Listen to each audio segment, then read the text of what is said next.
दोस्तों labour law video series में आज हम लोग employees provident fund and miscellaneous provision act 1952 को समझेंगे, जिसको हम कर्मचारी भविष्य निधि अधिनियम 1952 बोलते हैं। आप देख सकते हैं।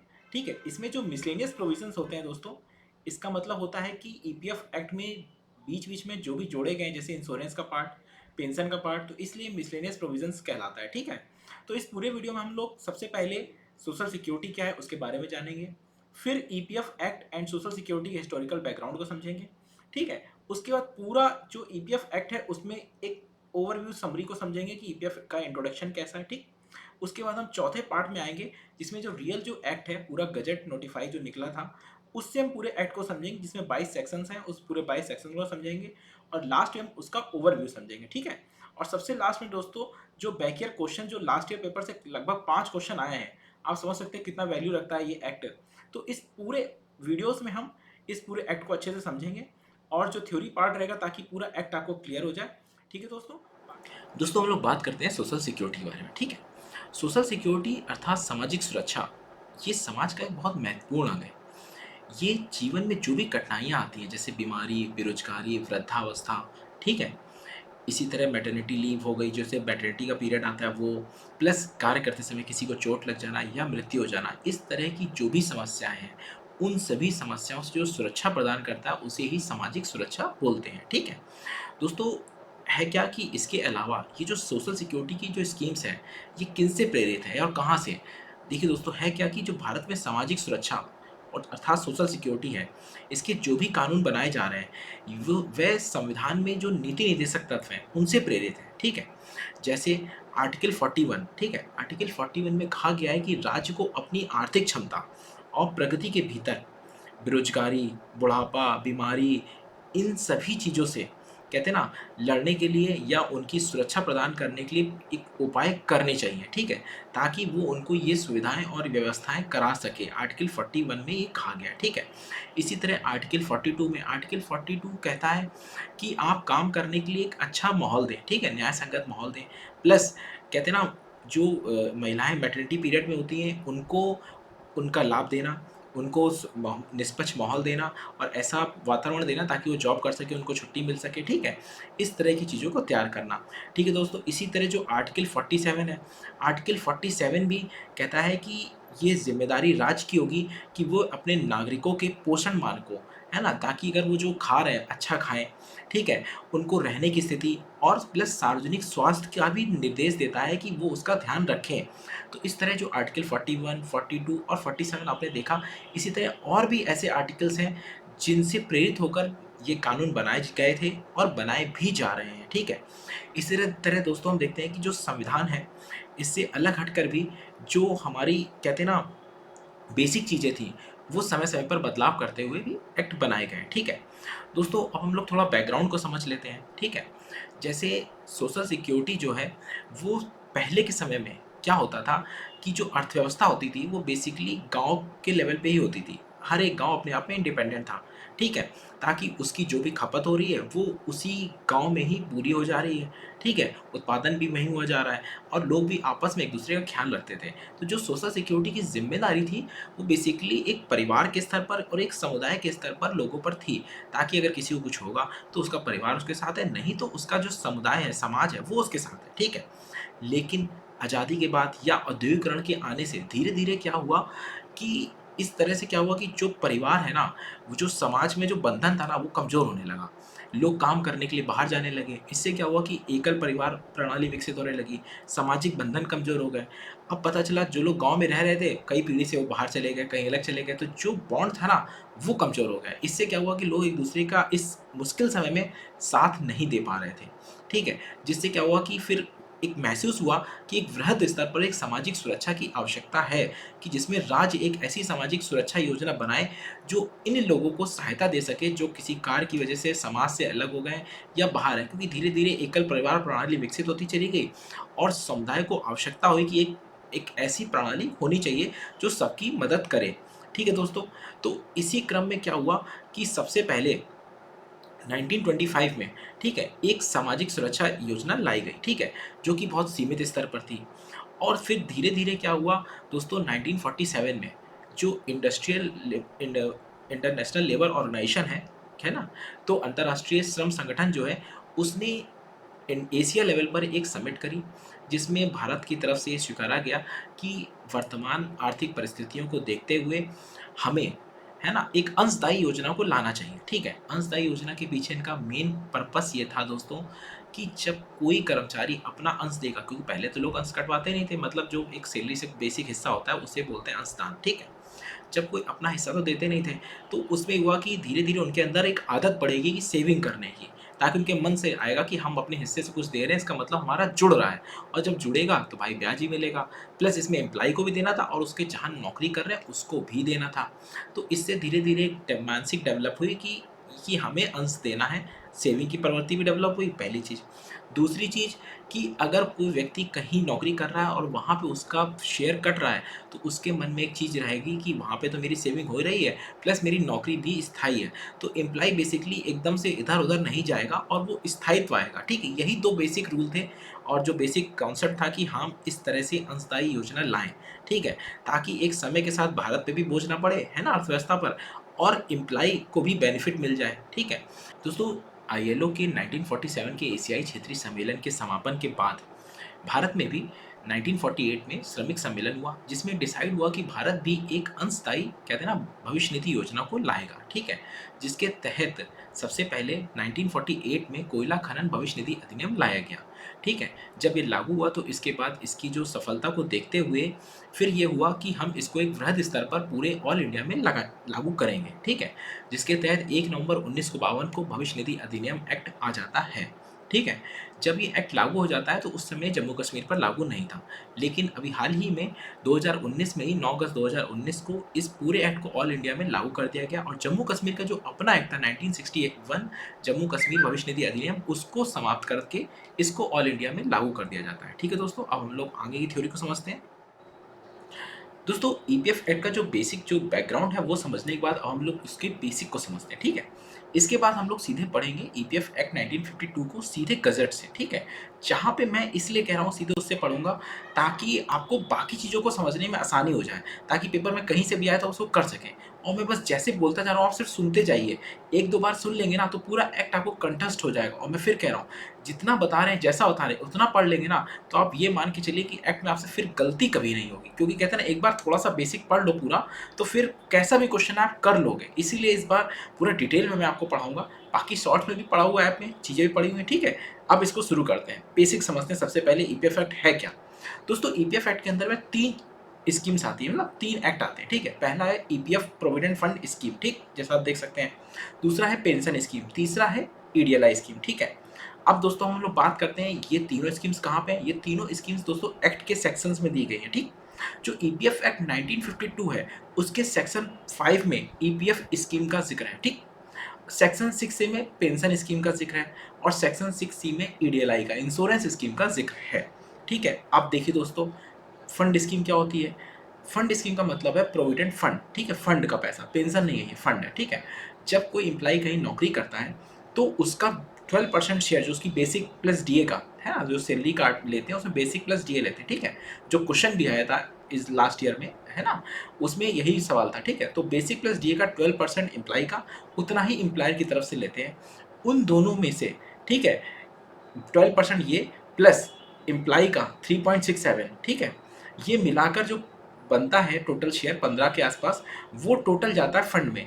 तो ये जो पैसा होता है ये प्रोविडेंट फंड कहलाता है। ठीक है, जो 8.33 होता है ये पेंशन स्कीम में चला जाता है। ठीक, तो पेंशन स्कीम में चला गया, ये जो फंड है इस पे हर साल सरकार ब्याज घोषित करती है। तो इसी के ब्याज के तहत क्या हो जाता है दोस्तों, उनका सबसे ज़्यादा होता है ब्याज, तो उसको उनकी भविष्य निधि के तौर पे वो जुड़ता रहता है। ठीक, तो ये जो प्रोविडेंट फंड है ये तो जुड़ता रहता ही है, प्लस इसके साथ इसको निकालने के प्रोसेस भी होते हैं कि भाई आपको बहुत ज़रूरत है तो आप मेडिकल में, मैरिज में, कंस्ट्रक्शन में, बीमारी में एडवांस ले सकते हो, और हर एडवांस के क्लॉज के हिसाब से उसका रूल होता है कि ये बेसिक का इतने गुना मिल जाएगा, ये वेजेस का इतना मिल जाएगा। ठीक, तो ये पूरी होती है। उसके बाद जब फाइनल विड्रॉल लेना होता है तो फॉर्म 19 होता है, जिससे आप पूरा प्रोविडेंट फंड का पैसा ले सकते हैं। ठीक, ये तो हो गया प्रोविडेंट फंड। दूसरी चीज़ होती है दोस्तों पेंशन स्कीम। ठीक, पेंशन स्कीम के कई बेनिफिट हैं। पेंशन स्कीम क्या होती है दोस्तों, 50 साल के बाद कभी भी आप ले सकते हैं। और जो टोटल 100% पेंशन मिलती है वो 58 ईयर्स में मिलती है। अब क्या है कि पेंशन को 2 साल और एक्सटेंड करके 60 में भी ले सकते हैं। तो ये पूरी स्कीम है और हर साल जितना पीछे आप जाएँगे 4% कम होकर मिलती रहेगी। ठीक है? ये तो पेंशन ये है कि जब एम्प्लॉयी 10 साल सर्विस कर लेता है टोटल, ठीक है? वो चाहे 3-3 करके कहीं अलग जगह हो या एक साथ हो, तो टोटल सर्विस अगर उसकी 10 साल हो रही है, तो उसको पेंशन मिलेगी। ठीक? पहली चीज़ तो ये वो हो गई जो एम्प्लॉयी कार्य कर रहा है। अगर एम्प्लॉयी के साथ कोई मिसहैपनिंग हो जाती है, ठीक? और वो अगर वो जीवित रहता तो वो 10 साल पूरे कर लेता अपनी सर्विस के, तो इस केस में क्या होता है दोस्तों कि उसके परिवार के उसकी वाइफ को प्लस उसके 2 बच्चों को, ठीक है? बच्चों को 25 साल तक और वाइफ को आजीवन पेंशन मिलती है और फिर जैसे मान लो बच्चे 2 और हैं, जब उन 2 को हटेगा तो नीचे के 2 आ जाएँगे, ठीक? तो इस तरह से पेंशन स्कीम कहते हैं ना सामाजिक सुरक्षा के लिए बहुत ज़रूरी हो जाती है कि किसी भी हादसे में परिवार की रक्षा करती है, ठीक? अब देखो दोस्तों तीसरी चीज़, तीसरी है जो ईडीएलआई है, ठीक है? जो इंश्योरेंस है, वो इंश्योरेंस क्या होता है दोस्तों, इसका कुछ शेयर कंपनियाँ इंश्योरेंस के अमाउंट के तौर पे जमा करती है, ठीक है? ये उनके कुल शेयर का 0.5% होता है, 0.5%, ठीक? तो वो ऐसा इंश्योरेंस स्कीम होती है कि जैसे उन्होंने सरकार से ले रखी है, ठीक? तो वो इंश्योरेंस की हम लोग देते हैं उनको, ठीक है? तो इसमें क्या होता है दोस्तों कि जो इसका रूल है वो ये है कि ये एम्प्लॉयी से कुछ नहीं लेना-देना इसका। इसका जो एम्प्लॉयर होता है वही इसमें थोड़ा-सा अंशदान करता रहता है, ठीक? तो इसमें क्या होता है अगर मान लीजिए कोई व्यक्ति नौकरी में रहते हुए एक्सपायर हुआ है, ठीक है? या वो बीमार था लेकिन वो नौकरी में चल रहा था बट ऑफ़िस नहीं जा रहा था, चल रहा था। तो इस केस में क्या होता है दोस्तों मिनिमम 2.5 लाख है, मैक्सिमम 7 लाख रुपए इंश्योरेंस उसको मिलता है, जो उसके अंशदान से अलग हम लोग उसको देते हैं। जैसे उसको फंड मिल गया, उसके परिवार को पेंशन मिल गई और अगर वो नौकरी में रहते हुए एक्सपायर हुआ तो उसको इंश्योरेंस भी मिलेगा। तो दोस्तों देखा आपने इस तरह से ये 3 स्कीम्स जो हैं ये बेनिफिट सर्विस हमारे द्वारा मतलब कहते हैं ना ईपीएफ एक्ट के द्वारा एम्प्लॉय को दी जाती है, ठीक? तो इससे अब आप बेसिक समझ गए क्या है। अब आप एक्ट को पढ़ेंगे तो अब आपको पढ़ने में थोड़ा-सा कोरिलेट करने में आसानी रहेगी। तो इसी तरह दोस्तों हम लोग सीधे एक्ट पे आते हैं, फिर हम लोग एक्ट पे चीज़ों को समझते चलेंगे। दोस्तों अभी हम लोग ने पूरा जो ईपीएफ एक्ट है उसके बैकग्राउंड को समझ लिया और बेसिक थ्योरी समझ ली ताकि एक्ट को समझने में थोड़ी-सी हमें आसानी हो, ठीक? दोस्तों अब ये पूरा जो पूरा एक्ट है ये प्योर ओरिजिनल एक्ट है जो हमने वेबसाइट से डाउनलोड किया है, ठीक? इसको समझ लेंगे तो बाकी चीज़ें समझने में बहुत आसानी हो जाएगी। है क्या कि जब एक एक्ट को गिनती के 20 टॉपिक हैं, बेसिक समझ लिया है और अब इसको थोड़ा-थोड़ा पढ़ते चलेंगे, सिर्फ सुनते रहेंगे सब हो जाएगा, ठीक? देखिए दोस्तों ये जो एक्ट है ये इंग्लिश में है, पढ़ा मैं बोल हिंदी में रहा हूँ, ठीक है? और टर्म्स को इंग्लिश में ही बोलूँगा और इसलिए ज़्यादा जो हिंदी में पढ़ रहा है वो घबराए नहीं, ये पूरा एक्ट हिंदी में भी है, ठीक है? जो चीज़ एक्ट है तो वो भाई हिंदी, इंग्लिश दोनों में मिल जाएगा। तो ये दोनों ही है, ठीक है? तो मैं दोनों का ही पूरा मटेरियल दे दूँगा, जो मैं पढ़ा रहा हूँ, जिस तरह पढ़ा रहा हूँ, आपको सिर्फ़ बाद में सिर्फ़ ओवरव्यू कर लेना है, ठीक है? बाकी मैं जैसे बोल रहा हूँ, सिर्फ़ सुनते रहोगे, काम हो जाएगा, ठीक? तो सीधे अब शुरू करते हैं, ठीक है? देखिए दोस्तों एक्ट में क्या है कि ये जो एक्ट है इसमें कितने सेक्शंस हैं 22 सेक्शंस हैं, ठीक है? जैसे आप देख रहे हो 1, 2, 3, 4, 5, 6, 7 ठीक है? इस तरह से टोटल 22 सेक्शंस हैं, ठीक? सभी सेक्शंस में अलग-अलग चीज़ों को कहा गया है। जैसे सबसे पहले क्या है पहला सेक्शन है उसमें शॉर्ट टाइटल, एक्सटेंडेड एप्लीकेशंस को, ठीक है? बताया गया है कि ये कि कहाँ लागू होता है, इसकी परिभाषा कैसी है, ये सब बताया गया, ठीक? दूसरे नंबर पे डेफ़िनेशंस हैं, मतलब पूरे एक्ट में जिन भी चीज़ों की बारे में बात करी गई है, उनको ये डेफ़िनेशन बताती है कि क्या चीज़ है वो, ठीक? फिर 2A में क्या है कि वो कहाँ-कहाँ लगता है, ब्रांचेज़ क्या हैं, 3 में पावर टू एक्ट है ना? चौथे में क्या है कि यही पावर टू ऐड शेड्यूल मतलब कहाँ-कहाँ वो लगता है वो शेड्यूल जो, ठीक है? इसी तरह 5 में सेंट्रल बोर्ड है, ये सारी चीज़ें अब हम एक्ट को पढ़ेंगे तो उस चीज़ को समझते चलेंगे, ठीक है? इसलिए अब हम आते हैं सीधे बिना देरी करते हुए सीधे एक्ट के, ठीक है? एक्ट के सेक्शन को समझते चलते हैं, एक-एक समझते चलेंगे, तो आपस में आप बाकी एक्ट पढ़ेंगे ना तो कोरिलेट कर पाएँगे। और मैं फिर कह रहा हूँ दोस्तों, एक्ट का ना बहुत सी चीज़ें होती हैं कॉमन सेंस पे होती है कि हाँ यार प्रोविज़न बनेगा तो इस तरह का बनेगा क्योंकि हम लोग एक वेलफेयर स्टेट है। तो बेसिकली हम लोग हमेशा किसी ना हेल्प के तौर पर ही रखते हैं, ठीक है? तो अब हम लोग बात करते हैं दोस्तों, सबसे पहले सेक्शन 1 की, जो ये कह रहा है शॉर्ट टाइटल एक्सटेंडेड एप्लीकेशन। इसमें जो मेन चीज़ है दोस्तों, जो सेक्शन 1 में वो यही है कि ये पूरे इंडिया में लगेगा, पहली चीज़, ठीक है? पूरे इंडिया में लगेगा और 2019 में जब 9 अगस्त 2019 को ठीक है, जम्मू कश्मीर अधिनियम आया, उसके बाद से ये जम्मू कश्मीर में भी लगने लगा। जम्मू कश्मीर का अपना एक्ट था, जम्मू कश्मीर भविष्य निधि अधिनियम 1961, उसको समाप्त करके ये लगने लगा। तो अब करंट में क्या है कि ईपीएफ की ब्रांच जम्मू कश्मीर में भी है, और जो एक्ट खत्म किया गया था, जो इसके स्टाफ थे, वो उनको ऑप्शन दिया गया था कि आप या तो ईपीएफ में आ जाइए या अपना कोई और सर्विस स्टेट में ले सकते हैं। तो बहुत से लोग आ गए थे इसी सर्विस में, ठीक है। अब दूसरी चीज़ क्या है इसमें, जो मेन इंपॉर्टेंट चीज़ है वो ये है कि कोई भी फैक्ट्री जहाँ पे जो कि शेड्यूल 1 में है, ठीक है, और 20% या उससे अधिक लगे हैं, तो वो इसमें कवर होगी, वो मैंडेटरी कवर करनी है, ठीक। ओके।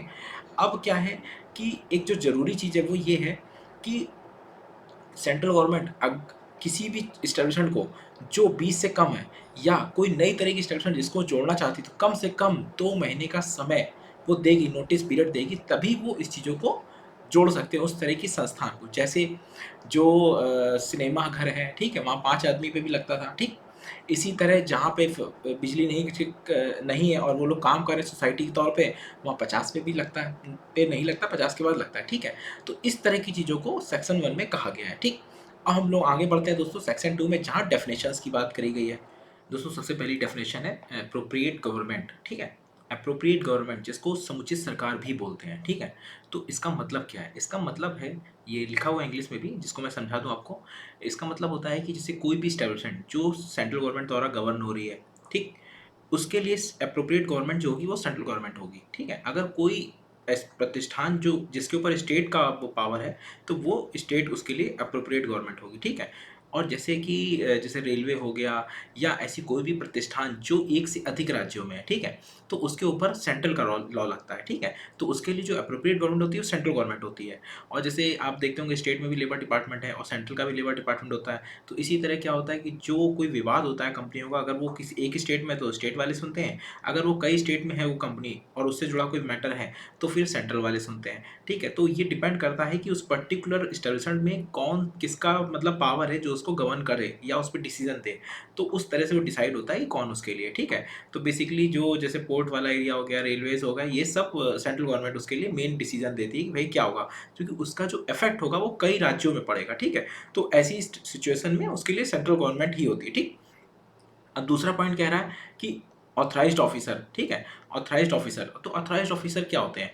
मतलब वो ऑफिसर्स जिनको जो भी लॉ है, ठीक है, लॉ तो बना दिया गया, लेकिन इस लॉ के ऊपर डिसीजन कौन लेगा? लॉ के ऊपर डिसीजन लेती है सीबीटी मीटिंग या सीबीटी बोर्ड, ठीक है। उसके भी सब कमेटियां बनी होती हैं, ठीक।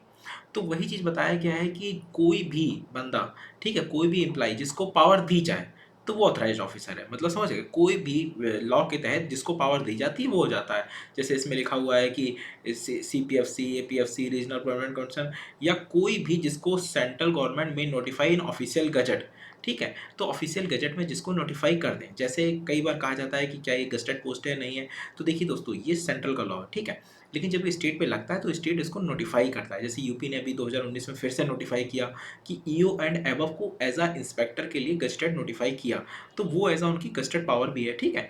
तो इस तरह से गजट नोटिफाई होता है जिसको पावर देते हैं, ठीक है, क्योंकि आप स्टेट में उनके अंडर में काम कर रहे हैं, ठीक। अब हम लोग आगे बढ़ते हैं दोस्तों, बेसिक वेजेस, ठीक। तो बेसिक वेजेस क्या होती है? बेसिक वेजेस वो होती है, जैसे मान लो कोई आपकी सैलरी है, सैलरी आपको टोटल 100 रुपये मिल रही है, ठीक। लेकिन 100 रुपये जो सैलरी है वो सिर्फ पूरी सैलरी नहीं है, उस सैलरी में कुछ होगा जो 50% बेसिक वेजेस होगा, क्योंकि कोर्ट का रोल आया था कि आप आधे से अधिक कोई एक्स्ट्रा चार्जेस नहीं दे सकते, ठीक है। तो ये कि मिनिमम 50% तो बेसिक वेजेस होती है किसी सैलरी में, ठीक। उसके बाद वो उसमें एचआरए जोड़ देते हैं, ट्रैवल अलाउंस जोड़ देते हैं, फूडिंग जोड़ देते हैं, तो ये सब सारी चीज़ें जो होती हैं वो बेसिक से अलग होती हैं, ठीक है। तो जो जो मेन चीज़ होती है, जो उसकी 50% सैलरी है या उससे ज़्यादा भी हो सकती है, लेकिन इससे कम नहीं होगी, ठीक। तो वो बेसिक वेजेस होती है जिसमें एचआरए, टीए, डीए ये सब नहीं जुड़ा होता, ठीक। और बेसिक की और चीज़ समझ लीजिए कि अगर जो पीएफ लगता है वो लगता है बेसिक प्लस डीए पे, ये क्वेश्चन भी आया हुआ है लास्ट टाइम, ठीक है। तो अब हम आगे बढ़ते हैं, कंट्रीब्यूशन। कंट्रीब्यूशन का मतलब क्या है दोस्तों? कंट्रीब्यूशन मतलब कोई भी अंशदान, जैसे पीएफ में क्या होता है कि 12% एम्प्लॉय का कटता है, 12% एम्प्लॉयर का, मतलब मालिक जहाँ नौकरी करते हैं, ठीक। तो वो कंट्रीब्यूशन होता है, ठीक। कंट्रोल इंडस्ट्री, कंट्रोल इंडस्ट्री का मतलब होता है दोस्तों कोई भी ऐसी इंडस्ट्री जिसको समाज के हित में या लोगों के हित में सरकार द्वारा गवर्न होती है, उसमें कंट्रोल किया जाता है। मतलब कि आप क्या उत्पादन करेंगे, किस तरह की चीज़ें होंगी, वो एक कंट्रोल इंडस्ट्री है, ठीक। उसका मतलब होता है ना। ये सारी जो डेफिनेशन है इसको पढ़िए, जरूर समझिए, क्योंकि बेसिक क्वेश्चन पूछ सकते हैं। ठीक, एम्प्लायर क्या है? एम्प्लायर मतलब मतलब जो आपको नौकरी पे रख रहा है और जहाँ पे आप काम कर रहे हैं, ठीक, तो उस पे जो भी ऑथराइज्ड है उस पे फैसले लेने के लिए, या उसमें जो भी होता है ना कि ऑक्यूपायर होता है, मतलब जो मालिक है एक तरह से समझ लीजिए, ठीक है, जो आपको काम करा रहा है, ठीक है, वो मालिक भी हो सकता है, वो कोई भी हो सकता है जिसका उस पर्टिकुलर जगह पे ऑथराइजेशन हो कि हाँ मैं इस पे डिसीजन लूंगा कि आप लोग कैसा काम करेंगे, किस तरह से वर्क करेंगे, वो सब वो एज ए एम्प्लायर होता है। ठीक है, तो ये चीज़ होता है जिसको फैक्ट्रीज एक्ट में भी डिफाइन किया गया है। ठीक, अब हम दूसरे पे आते हैं, एम्प्लाई। तो देखिए दोस्तों, एम्प्लाई का मतलब क्या होता है? जो व्यक्ति कहीं पे एम्प्लायर के अंडर में नौकरी कर रहा है, एम्प्लाई मतलब आप उससे सैलरी प्राप्त कर रहे हो। तो मतलब जैसे आप किसी का काम कर रहे हो, ये एम्प्लाई है, ये एम्प्लायर है, तो वो रिलेशन कैसे बनेगा? वो रिलेशन तब बनेगा जब वो आपको सैलरी देगा। ठीक है, आप उसके लिए कोई काम करो, बदले में वो आपको वेतन दे रहा है। ठीक है, तो ये एम्प्लाई एम्प्लायर रिलेशन बनता है। ठीक है, तो वो एम्प्लाई कहलाते हैं। ठीक है ना, ऐसा नहीं कि आप मतलब आप नाम मात्र के लिए बस बोले वो मेरे एम्प्लाई है, तो भाई एम्प्लाई तब होगा जब आप उससे उस काम के लिए मेहनताना ले रहे हो। ठीक है, अब हम आगे बढ़ते हैं दोस्तों, एग्जेम्प्टेड एम्प्लाई। ठीक, एग्जेम्प्टेड एम्प्लाई का मतलब क्या होता है दोस्तों? एग्जेम्प्टेड मतलब समझ रहे हैं आप? छूट प्राप्त, मतलब वो एम्प्लाई जिनको एग्जम्प्ट हैं, किन चीज़ों से? कई चीज़ों से हो सकते हैं। ठीक, पहला तो वो हो सकता है किसी प्रतिष्ठान में जिनकी सैलरी 15,000 से ऊपर है और वो पीएफ नहीं कट रहा है, पहले। ठीक, दूसरा दोस्तों, वो लोग जिनको ईडीएलआई जो होता है इंश्योरेंस, उससे एग्जम्प्ट हो सकते हैं। ठीक है, उन्होंने कोई थर्ड पार्टी स्कीम ले रखी हो। कुछ लोग ऐसे जो 15,000 से ऊपर ज्वाइन ही किए हैं और वो सिर्फ पीएफ के मेंबर है, पेंशन के नहीं है। तो ऐसे कई होते हैं जो अलग अलग मतलब जो कहते हैं ना, ईपीएफ एक्ट के सेक्शन 17 में उसका डिफाइन है। ठीक है, अभी आगे पढ़ेंगे तो समझ लेंगे, वो सब एग्जेम्प्टेड एम्प्लॉइज हैं। ऐसे सेम दोस्तों एग्जेम्प्टेड एस्टेब्लिशमेंट होते हैं। एग्जेम्प्टेड एस्टेब्लिशमेंट मतलब जैसे 3 एक्ट हैं, ठीक है, अपने, तो पीएफ, पेंशन, इंश्योरेंस, तो उन तीनों में से कोई का भी अगर वो एग्जामेशन लेते हैं, बेसिकली एग्जामेशन उनको फंड का मिल जाता है, इंश्योरेंस का मिल जाता है, पेंशन का नहीं मिलता। ठीक, तो इसलिए क्या होता है कि अगर वो फंड अपना कुछ खुद का ट्रस्ट बनाए हैं तो वो एग्जेम्प्टेड एस्टेब्लिशमेंट है। ठीक है, फंड से, पीएफ से। ठीक है, अगर वो ईडीएलआई बाहर से ले तो ईडीएलआई में एग्जेम्प्टेड है। ठीक है, इस तरह से ये सारी चीज़ें होती हैं। ठीक, अब दोस्तों अगला टॉपिक है फैक्ट्री। फैक्ट्री समझ लेते हैं। फैक्ट्री मीन्स क्या होता है दोस्तों? ऐसा कोई भी प्रतिष्ठान या एक जगह जहाँ पे किसी भी चीज़ की मैन्युफैक्चरिंग हो रही है या वो बनाया जा रहा है, ठीक है, तो उस चीज़ों को हम फैक्ट्री के नाम देते हैं। उसमें पावर से, बिना पावर से, कुछ भी हो सकती है वो, जरूर नहीं बिजली का यूज़ हो, कोई भी हो सकती है। ठीक है, तो वो फैक्ट्री कहलाएगी। ठीक है, फंड क्या होता है? फंड मीन्स होता है कि प्रोविडेंट फंड, जो हम स्कीम के अंदर इस्टेब्लिश करते हैं, लोगों का पैसा इकट्ठा करते हैं, उसमें पर्टिकुलर जो रूल लगते हैं वो अलग है, लेकिन फंड का पर्टिकुलर मीन्स यही है। ठीक, इंडस्ट्री। ठीक है, इंडस्ट्री क्या है दोस्तों? इंडस्ट्री मीन्स ऐसी इंडस्ट्री जिसको शेड्यूल 1 में लिस्टेड कर रखा है। ठीक है, और जो नोटिफाई है अंडर सेक्शन 4। सेक्शन 4 किसका? ईसीईपीएफ एक्ट का सेक्शन 4, जिसमें एक पावर दी जाती है कि वो किसी को भी प्रतिष्ठान को, सरकार चाहे कि इस तरह की पर्टिकुलर इंडस्ट्री को पीएफ के दायरे में लाया जाए तो उसके लिए सरकार गजट नोटिफाई करेगी, संसद में रखेगी, वो पास हो जाएगा और वो शेड्यूल 1 में लिस्टेड हो जाएगा। तो ऐसी कोई भी इंडस्ट्री जो शेड्यूल 1 में लिस्टेड है वो इंडस्ट्री कहलाती है। ठीक है, वो इंडस्ट्री है जो इसमें शेड्यूल 1 में होगी। ठीक है, इंश्योरेंस फंड। ठीक है, इंश्योरेंस फंड क्या है दोस्तों? इंश्योरेंस मतलब इंश्योरेंस स्कीम इसी के अंदर में है, पीएफ एक्ट में। तो पीएफ एक्ट किस में? जो मैंने इंट्रो में बताया था आपको, सेक्शन 6C। सेक्शन 6C में इंश्योरेंस स्कीम है। ठीक है, उसी में ही इसका फंड बनाया जाता है कि आप, कोई भी व्यक्ति को कुछ होता है तो उस पर उसको इंश्योरेंस मिलेगा। ये मिनिमम 2.5 लाख है, मैक्सिमम 7 लाख है। ठीक, इसके लिए जो कंट्रीब्यूशन करता है एम्प्लॉयर, वो अपने टोटल कंट्रीब्यूशन का 0.5% होता है। ठीक है, 0.5। ठीक है, इंश्योरेंस स्कीम वही है ईडीएलआई। ठीक है, ओके। अब आगे आते हैं मेंबर। मेंबर मतलब जो भी मेंबर प्रोविडेंट फंड का मेंबर है। ठीक, ऑक्यूपायर ऑफ अ फैक्ट्री मतलब वो व्यक्ति जिसका टोटल होल सोल उसका कंट्रोल है, मतलब एज अ मालिक। ठीक, समझ गए? अब हम लोग आगे आते हैं, ऐसे ही समझ लीजिए पेंशन फंड है। जो पेंशन फंड है, जो पेंशन के लिए बनाया गया है। ठीक है, सेक्शन 6A में, सेक्शन 6A में पूरी पेंशन स्कीम ही है। ठीक है, इसी तरह दोस्तों अब आगे बढ़ते हैं, रिकवरी ऑफिसर। ठीक है, तो रिकवरी ऑफिसर क्या होता है दोस्तों? कि इसमें लिखा हुआ है कि कोई भी व्यक्ति जिसको सेंट्रल गवर्नमेंट नोटिफाई करती है, पावर देती है कि आप एज अ रिकवरी ऑफिसर काम करेंगे। तो ये बता दूं दोस्तों क्या होता है कि ये क्वेश्चन भी पूछा गया था, रिकवरी ऑफिसर ईपीएफ एक्ट में होते हैं। ठीक है, जो उसमें जो भी कोई पैसा होता है या किसी पर केस लगता है, कुछ भी होता है, तो वो उसको पैसा कहीं से भी रिकवर करना है, तो वो नॉमिनेट होते हैं कि एज अ रिकवरी ऑफिसर आपको नॉमिनेट किया गया है। आप रिकवरी ऑफिसर की पावर यूज़ कर सकते हैं, जिसमें आप उसके ऊपर उसका बैंक सीज कर सकते हैं, उसकी ज़मीन को सीज कर सकते हैं, ठीक है, उसके जो एसेट्स हैं उसको बेच कर पैसा ले सकते हैं। ये सारी चीज़ें होती हैं और ये सीबीटी होती है जो पावर देती है, किसी को भी रिकवरी ऑफिसर की पावर देती है। जो भी कमिश्नर लेवल पे होते हैं उनको ये पावर दी जाती है कि एज आप रिकवरी ऑफिसर वर्क करेंगे, ठीक। ओके, अभी आगे पढ़ेंगे तो वो 8F और ये सब जो सेक्शन है ना, इसमें सेक्शन 8 आएगा, उसमें सब पावर्स दी हुई हैं, ठीक है, ओके। अब सुपर एनुएशन क्या होता है? सुपर एनुएशन दोस्तों क्या होता है कि जब कोई 58 ईयर्स का हो जाता है, ठीक है, तो वो रिटायरमेंट होता है, तो वो सुपर एनुएशन है, ठीक है। ये पेंशन स्कीम का पार्ट है, जिसमें कई ऑप्शन होते हैं, सुपर एनुएशन होता है, शॉर्ट सर्विस होता है, रिटायरमेंट होता है, ऐसे सब होते हैं, ठीक। अब दोस्तों अगला पॉइंट लिखा हुआ है ट्रिब्यूनल। ट्रिब्यूनल मतलब क्या है दोस्तों? ये ट्रिब्यूनल है जब कोई केस लगता है ईपीएफ एक्ट पे, अगर वो अपील करते हैं तो ट्रिब्यूनल में जाता है, ठीक है। जैसे इस बार क्वेश्चन भी आया था, ये हमारे सेक्शन 7D में होता है। पहले ईपीएफ का खुद का ट्रिब्यूनल था, अब इसको 2017 में इंडस्ट्रियल पीएफ ट्रिब्यूनल बना दिया गया है, ठीक है। यही क्वेश्चन पूछा भी गया था, ठीक है। तो ये ट्रिब्यूनल है जहाँ पे लोग चाहते हैं ताकि अपील करनी हो या उन्हें अपनी बात रखनी हो और जल्द से जल्द उनको न्याय चाहिए, तब ये चीज़ वो करते हैं, ठीक है। अब दोस्तों सेक्शन 2A में आते हैं, ठीक है। सेक्शन 2A कह रहा है कि establishment to include all department and branches, ठीक है। अगर कोई भी संस्था कवर है, ठीक है, तो उसके अलावा उसकी जितनी भी ब्रांचेस होंगी वो सब भी ऑटोमेटिक कवर होंगी, उसको भी कवर करना पड़ेगा। ऐसा नहीं है कि कहीं एक जगह 20 हुए तो आपने सिर्फ उसको कर लिया और बाकी जगह दो दो हैं तो आप उसको नहीं करोगे, नहीं, आप कवर हो तो फिर आपके सब कुछ कवर होंगे, ठीक है। इसी तरह दोस्तों अगर किसी एक तरह की संस्था पे लग रहा है तो फिर वो अदर संस्था पे भी लगेगा, ठीक। ओके, अब देखो दोस्तों मेन बात जो सबसे ज़रूरी है, power to add schedule 1। Schedule 1 अभी जो हमने इंडस्ट्री वाले में देखा था कि शेड्यूल 1 की सारी इंडस्ट्री को पीएफ के दायरे में आती हैं वो, ठीक है।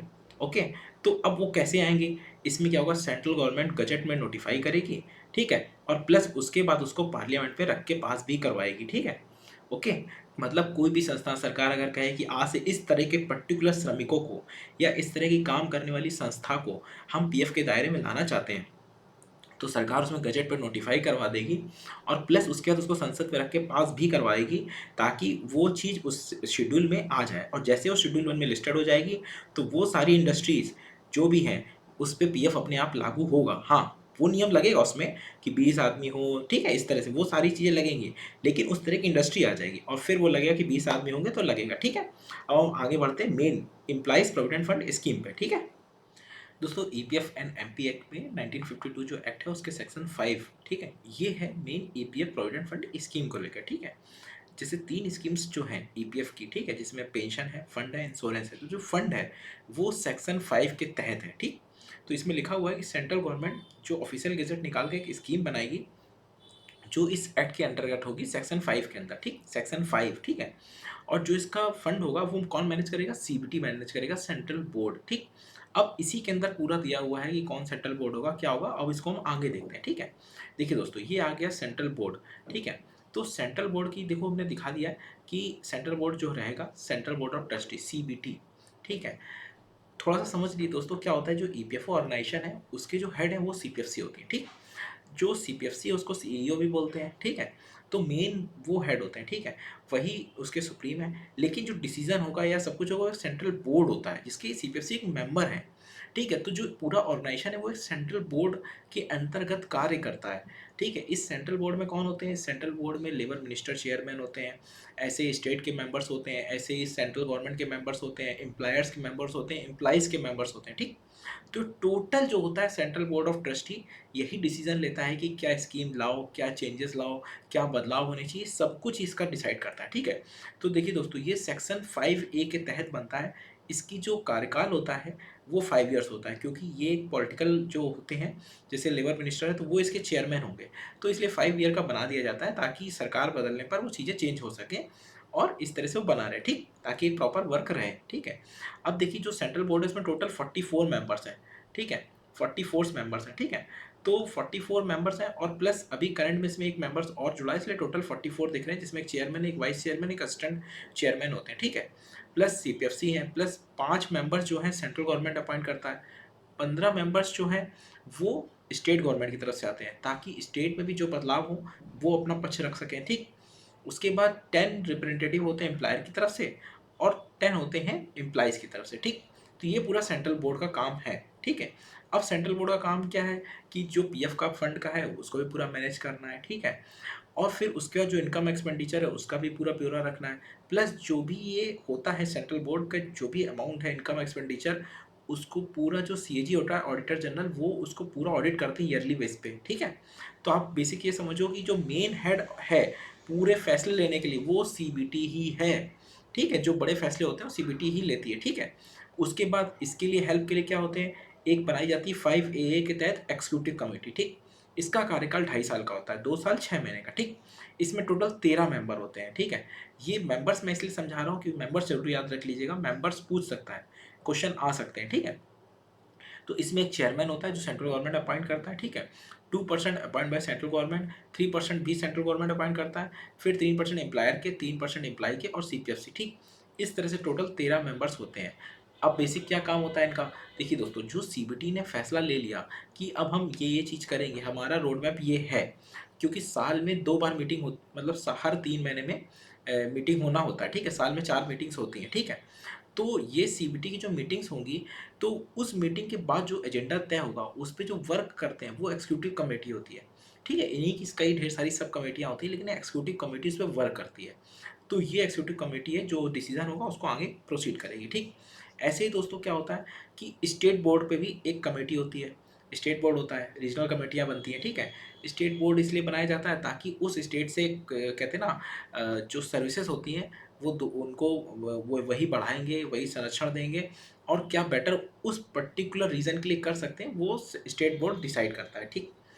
होता क्या है दोस्तों कि ये जो स्टेट बोर्ड होता है, और कि ये तो स्कीम सेंट्रल की है, लेकिन कार्य करने के लिए वो तो जा तो स्टेट पर है, तो स्टेट गवर्नमेंट उनको पावर देती है। तो ऐसे सारे स्टेट गवर्नमेंट गजट में नोटिफाई करती है कि हम इस ईपीएफओ के इन इन अधिकारियों को हम ये पावर दे रहे हैं, जैसे ईओ एंड अबव जितने भी लोग होते हैं सबको एज अ इंस्पेक्टर की पावर दी जाती है, ठीक है। और उनको वही सब पावर मिलती है जो एज अ इंस्पेक्टर पोस्ट में निहित है, जैसे गेस्टेड होती है ना इंस्पेक्टर पोस्ट, वही चीज़ें कि वो क्या क्या कर सकते हैं, वो सारी की सारी पावर दी जाती है और वो गजट में नोटिफाई होती है। जैसे यूपी में 2019 में नोटिफाई हुई, ये मैं टेलीग्राम में भी डाल दूंगा, आप देख सकते हैं वहाँ पे, ठीक है। तो इस तरह से दोस्तों ये रहता है, 5B में स्टेट बोर्ड है, ठीक है। उसके बाद क्या है दोस्तों कि 5D जो मेन है उसको देख लीजिए। 5D में क्या होगा कि वो एक अपॉइंटिंग ऑफ ऑफिसर्स, तो जो सेंट्रल गवर्नमेंट होगी वो ऑफिसर्स अपॉइंट करती है, वो मेन बेसिकली एक सीपीएफ से अपॉइंट करेगी, ठीक है, जो मेन हेड है। उसके बाद एक एफएसीए होते हैं, financial adviser and chief account officer, ठीक है, ये 2 लोग अपॉइंट करेगी, ठीक है। उसके बाद दोस्तों क्या है कि हमारे एक्ट में ही लिखा हुआ है कि जो भी लोग अपॉइंट करेंगे ग्रुप ए और बी, वो यूपीएससी की सलाह से करेंगे, मतलब यूपीएससी के द्वारा ही करेंगे ग्रुप ए और बी के, ठीक है। जो पे स्ट्रक्चर भी होगा वो वैसे ही होगा जो मतलब कहते हैं ना ग्रुप ए बी सी में होता है, ठीक है। समझ गए, ग्रुप ए बी की तरह ही होगा, ठीक है। ये पूरा का पूरा लिखा हुआ है 5D में, ठीक है। अब दोस्तों देखते हैं हम लोग आगे आते हैं सेक्शंस में, ठीक है। ये है 6 में सीधे आते हैं, जो मेन बेसिक है वो मैं आपको बता दे रहा हूँ, बाकी कुछ कुछ जो मेन है वो मैं इसलिए पढ़ा दे रहा हूँ ताकि आपको क्लियर हो जाए, बाकी आपको मैं पूरी पीडीएफ दूंगा ताकि आप उसको रिवीजन कर लें, ठीक है। सुनते रहेंगे, स्क्रीन को देखते रहेंगे तो सब समझ लेंगे, मैं पूरा मेन इसलिए बता दे रहा हूँ ताकि वही वही आप पढ़ेंगे ना, बस वही मेन क्लिक है, ठीक है। सेक्शन 6 में देखो क्या कह रहा है दोस्तों, कंट्रीब्यूशन एंड मैटर्स विच में प्रोवाइड इन स्कीम, ठीक है। The contribution which shall paid by the employer to the fund, ठीक है। इसमें बेसिकली क्या है, कंट्रीब्यूशन की बात है, ठीक है, कि कंट्रीब्यूशन जो होगा कितना होगा और वो एम्प्लॉयर कैसे देगा, ठीक है। तो इसमें क्या होता है दोस्तों, जो जो क्वेश्चन भी आया था अभी लास्ट ईयर, ठीक है, उसमें क्या पूछा गया था, जो पीएफ का कंट्रीब्यूशन होता है उसमें क्या क्या लेते हैं। पीएफ के कंट्रीब्यूशन में देखो दोस्तों लेते हैं कि बेसिक प्लस डीए, ठीक है, और रिटेनिंग अलाउंस जो होता है, ठीक है, उसको भी जोड़ लेते हैं। तो जो कंट्रीब्यूशन काउंट करते हैं वो कटता है बेसिक और प्लस डीए पे, ठीक है। और जहाँ कहीं रिटेनिंग अलाउंस दिया जाता है उसको भी हम उस पे भी पीएफ काटते हैं, ठीक। अब दोस्तों रिटेनिंग अलाउंस क्या होता है, जहाँ पे दोस्तों काम साल भर नहीं होता है, ठीक है, मौसमी होता है, तो वहाँ पे रिटेनिंग अलाउंस दिया जाता है ताकि वो बंदे जुड़े हुए हैं और उनको एक बेसिक कुछ दिया जा रहा है, तो उस पे भी पीएफ काटा जाता है, ठीक है। तो सेक्शन 6 के तहत आपने देख लिया कि पैसा कितना कट रहा है, किसका कटेगा, ठीक है। तो ये पूरा इस पे रहता है, ठीक है। अब देखिए दोस्तों, अब हम आते हैं सेक्शन 6A में, ठीक। सेक्शन 6 से क्या है कि पहला सेक्शन 5 में आपने देखा फंड स्कीम बनाई थी, 5A में देखा आपने सीबीटी मेंबर बनाया गया, 5A में एग्जीक्यूटिव कमेटी बनाई गई, फिर बोर्ड बनाया गया, ये सब सेक्शन 5 चल रहा था। अब सेक्शन 6 में क्या है दोस्तों, वही दूसरी स्कीम जो पेंशन स्कीम है वो इसमें बताई गई है कि पेंशन स्कीम क्या होगी, कैसे बनेगी, इसके लिए पर्टिकुलर एक पूरा एक्ट अलग से बनाया है इन्होंने। लेकिन यहाँ पे उन्होंने इसको फ्रेम किया है कि ये एक बनाई जाएगी। तो इसमें क्या होगा कि सेंट्रल गवर्नमेंट जो होगी एक पेंशन स्कीम बनाएगी जिसमें ये फैसिलिटी होनी चाहिए। ये बेसिक उन्होंने दे दिया है। बेसिक उसमें क्या दे दिया है कि एक पेंशन होगी, देखिए दोस्तों, सुपर मतलब रिटायर पेंशन। ठीक है, कोई रिटायर हो गया 58 पे, कोई पहले भी रिटायर हो जाता है तो वो 10 साल पूरी करने के बाद उनको पेंशन मिलनी है। ठीक है, कोई डिसेबल्ड हो जाता है। ठीक है, जब कोई डिसेबल्ड हो जाएगा तो डिसेबल्ड पेंशन मिलेगी, कोई विडो हो गई तो विडो को पेंशन मिलेगी, उसके बच्चों को पेंशन मिलेगी। ठीक है, तो इस तरह से ये सारी चीज़ें रहती हैं। ठीक, अब इसमें जो समझने वाली बात है वो ये है कि पेंशन इन इन लोगों को मिलती जो मैंने हाईलाइट कर दिया है। ठीक, समझ गए। अब है क्या कि कंट्रीब्यूशन कितना होता है। कंट्रीब्यूशन उन्होंने साफ लिखा हुआ है कि नॉट एक्सीडिंग 8.33। ठीक है, समझ गए। तो जो परसेंटेज होगा काटने का वो 8.33% ही होगा, इससे ज़्यादा नहीं लेंगे। समझ गए, 12% एम्प्लॉय का, 12% एम्प्लॉयर का। तो उसमें से 8.33 जो है टोटल 24% में वो पेंशन का होता है, बाकी 15 पॉइंट जो परसेंट होता है वो पीएफ में जाता है। ठीक है, तो ये पूरा रहेगा। और सेम ऐसे ही एग्जेम्प्टेड एम्प्लॉइज जो होते हैं, जो एस्टेब्लिशमेंट है, वहाँ पे भी इतना ही पे करना है। ठीक, समझ गए। अब हम लोग आगे बढ़ते हैं दोस्तों। जो मेन मैं वो आपको इसीलिए बता दे रहा हूँ। ठीक, अब दोस्तों देखो 6C में ईडीएलआई की बात करी गई है। ठीक है, तो अभी आपने देखा था किसमें, 6A में। ठीक, अब सीधे 6C है ये। ठीक है, अभी मैं बाद में पूरा रिव्यू कर दूंगा तो वो आपको पूरा क्लियर हो जाएगा। 6C में दोस्तों इंश्योरेंस की बात करी गई है। ठीक है, तो इंश्योरेंस एक मिनिमम अमाउंट है जो काटा जाएगा। ठीक, जो एम्प्लाई जो काम कर रहा है उससे नहीं काटते हैं। वो होगा क्या कि ये एम्प्लॉयर देता है अपने एंड से इंश्योरेंस का। ठीक है, तो इसमें एक खास बात देखिए, वो ये लिखी है कि जो अमाउंट होगा वो 1% से ज़्यादा नहीं होगा। ठीक, समझ गए।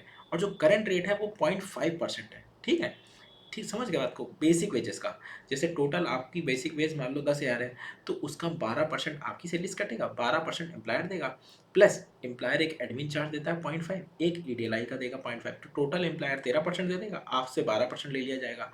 किसका, आपकी बेसिक वेजेस का। मतलब टोटल 10,000 है तो 12% हो गया। ठीक है, समझ गए। तो ये चीज़ रहती है ना। अब दोस्तों क्या है कि अब 6D में क्या है कि अगर कोई भी स्कीम हम बनाते हैं तो वो पार्लियामेंट में रखी जाएगी। Section 5, section 6A, section 6C के तहत जो भी चेंजेस होंगे वो उसमें रख कर फिर उसको अप्रूव किया जाएगा। ठीक है, मतलब संसद के दोनों सदनों में लग कर ही उसको फाइनल अप्रूवल होगा। ऐसा नहीं होगा कि वो कोई भी बोर्ड ने आके उसको अप्रूवल दे दिया तो अप्रूवल हो गया, नहीं, उसको बाकायदा पार्लियामेंट में पास करना होगा। सेम इसी तरह दोस्तों जो सेक्शन 7 है, मॉडिफिकेशन ऑफ स्कीम, उसमें भी लिखा है कि अगर हम कोई भी मॉडिफिकेशन करेंगे तो वो दोनों सदनों में, है ना, लोकसभा राज्यसभा में बाकायदा पास होगा, तभी उसमें कोई मॉडिफिकेशन हो सकता है। क्योंकि एक बहुत ही कहते हैं ना, हर सेक्शन की लेवल को ये स्कीम प्रभावित करती है, हर ग्रुप के लोगों को पूरे ऑल इंडिया में लागू होती है। इसीलिए ये पूरा जब भी कोई चेंजेस होगा वो लोकसभा राज्यसभा में रखकर ही पास होगा। ठीक, सेक्शन 7 समझ गए आप, मॉडिफिकेशन ऑफ स्कीम्स। ठीक, अब तक हमने जो भी पढ़ा ये पूरा का पूरा क्या है कि स्कीम्स के बारे में था, एक्ट के बारे में था। अब इसके कंप्लायंस पार्ट को समझते हैं। ठीक है, अब सेक्शन 7A से शुरू होता है कंप्लायंस। ठीक है दोस्तों, हम लोग अब सेक्शन 7A को समझते हैं। ठीक है, सेक्शन 7A बहुत ही इंपॉर्टेंट सेक्शन है। ठीक है, सेक्शन 7A में देखिए क्या कह रहा है। ठीक है, determination of monies due from employer. ठीक है, इसका मतलब ये है कि एम्प्लॉयर से जो पैसा है उसको डिटरमाइन करना है, फिक्स करना है कि क्या उसको देना है। अब पैसा क्यों देना उसको। ठीक है दोस्तों, क्या होता है कि इस पूरे एक्ट में जो मेन है वो है सेक्शन 7A। सेक्शन 7A का मतलब क्या है दोस्तों कि जब कोई एम्प्लॉयर किसी का पीएफ नहीं काटता है, या वो काट रहा होता है और जमा नहीं करता है, या वो कहता है कि भाई मेरे ऊपर लग ही नहीं रहा एक्ट, या ऐसे भी और कई मामले, ठीक है, जिसपे तहत उस पर शिकायत होती है या सू मोटो एक्शन के तहत उस पर केस लग जाता है, तो वो केस इसी एक्ट के तहत चलता है। ठीक, समझ गए।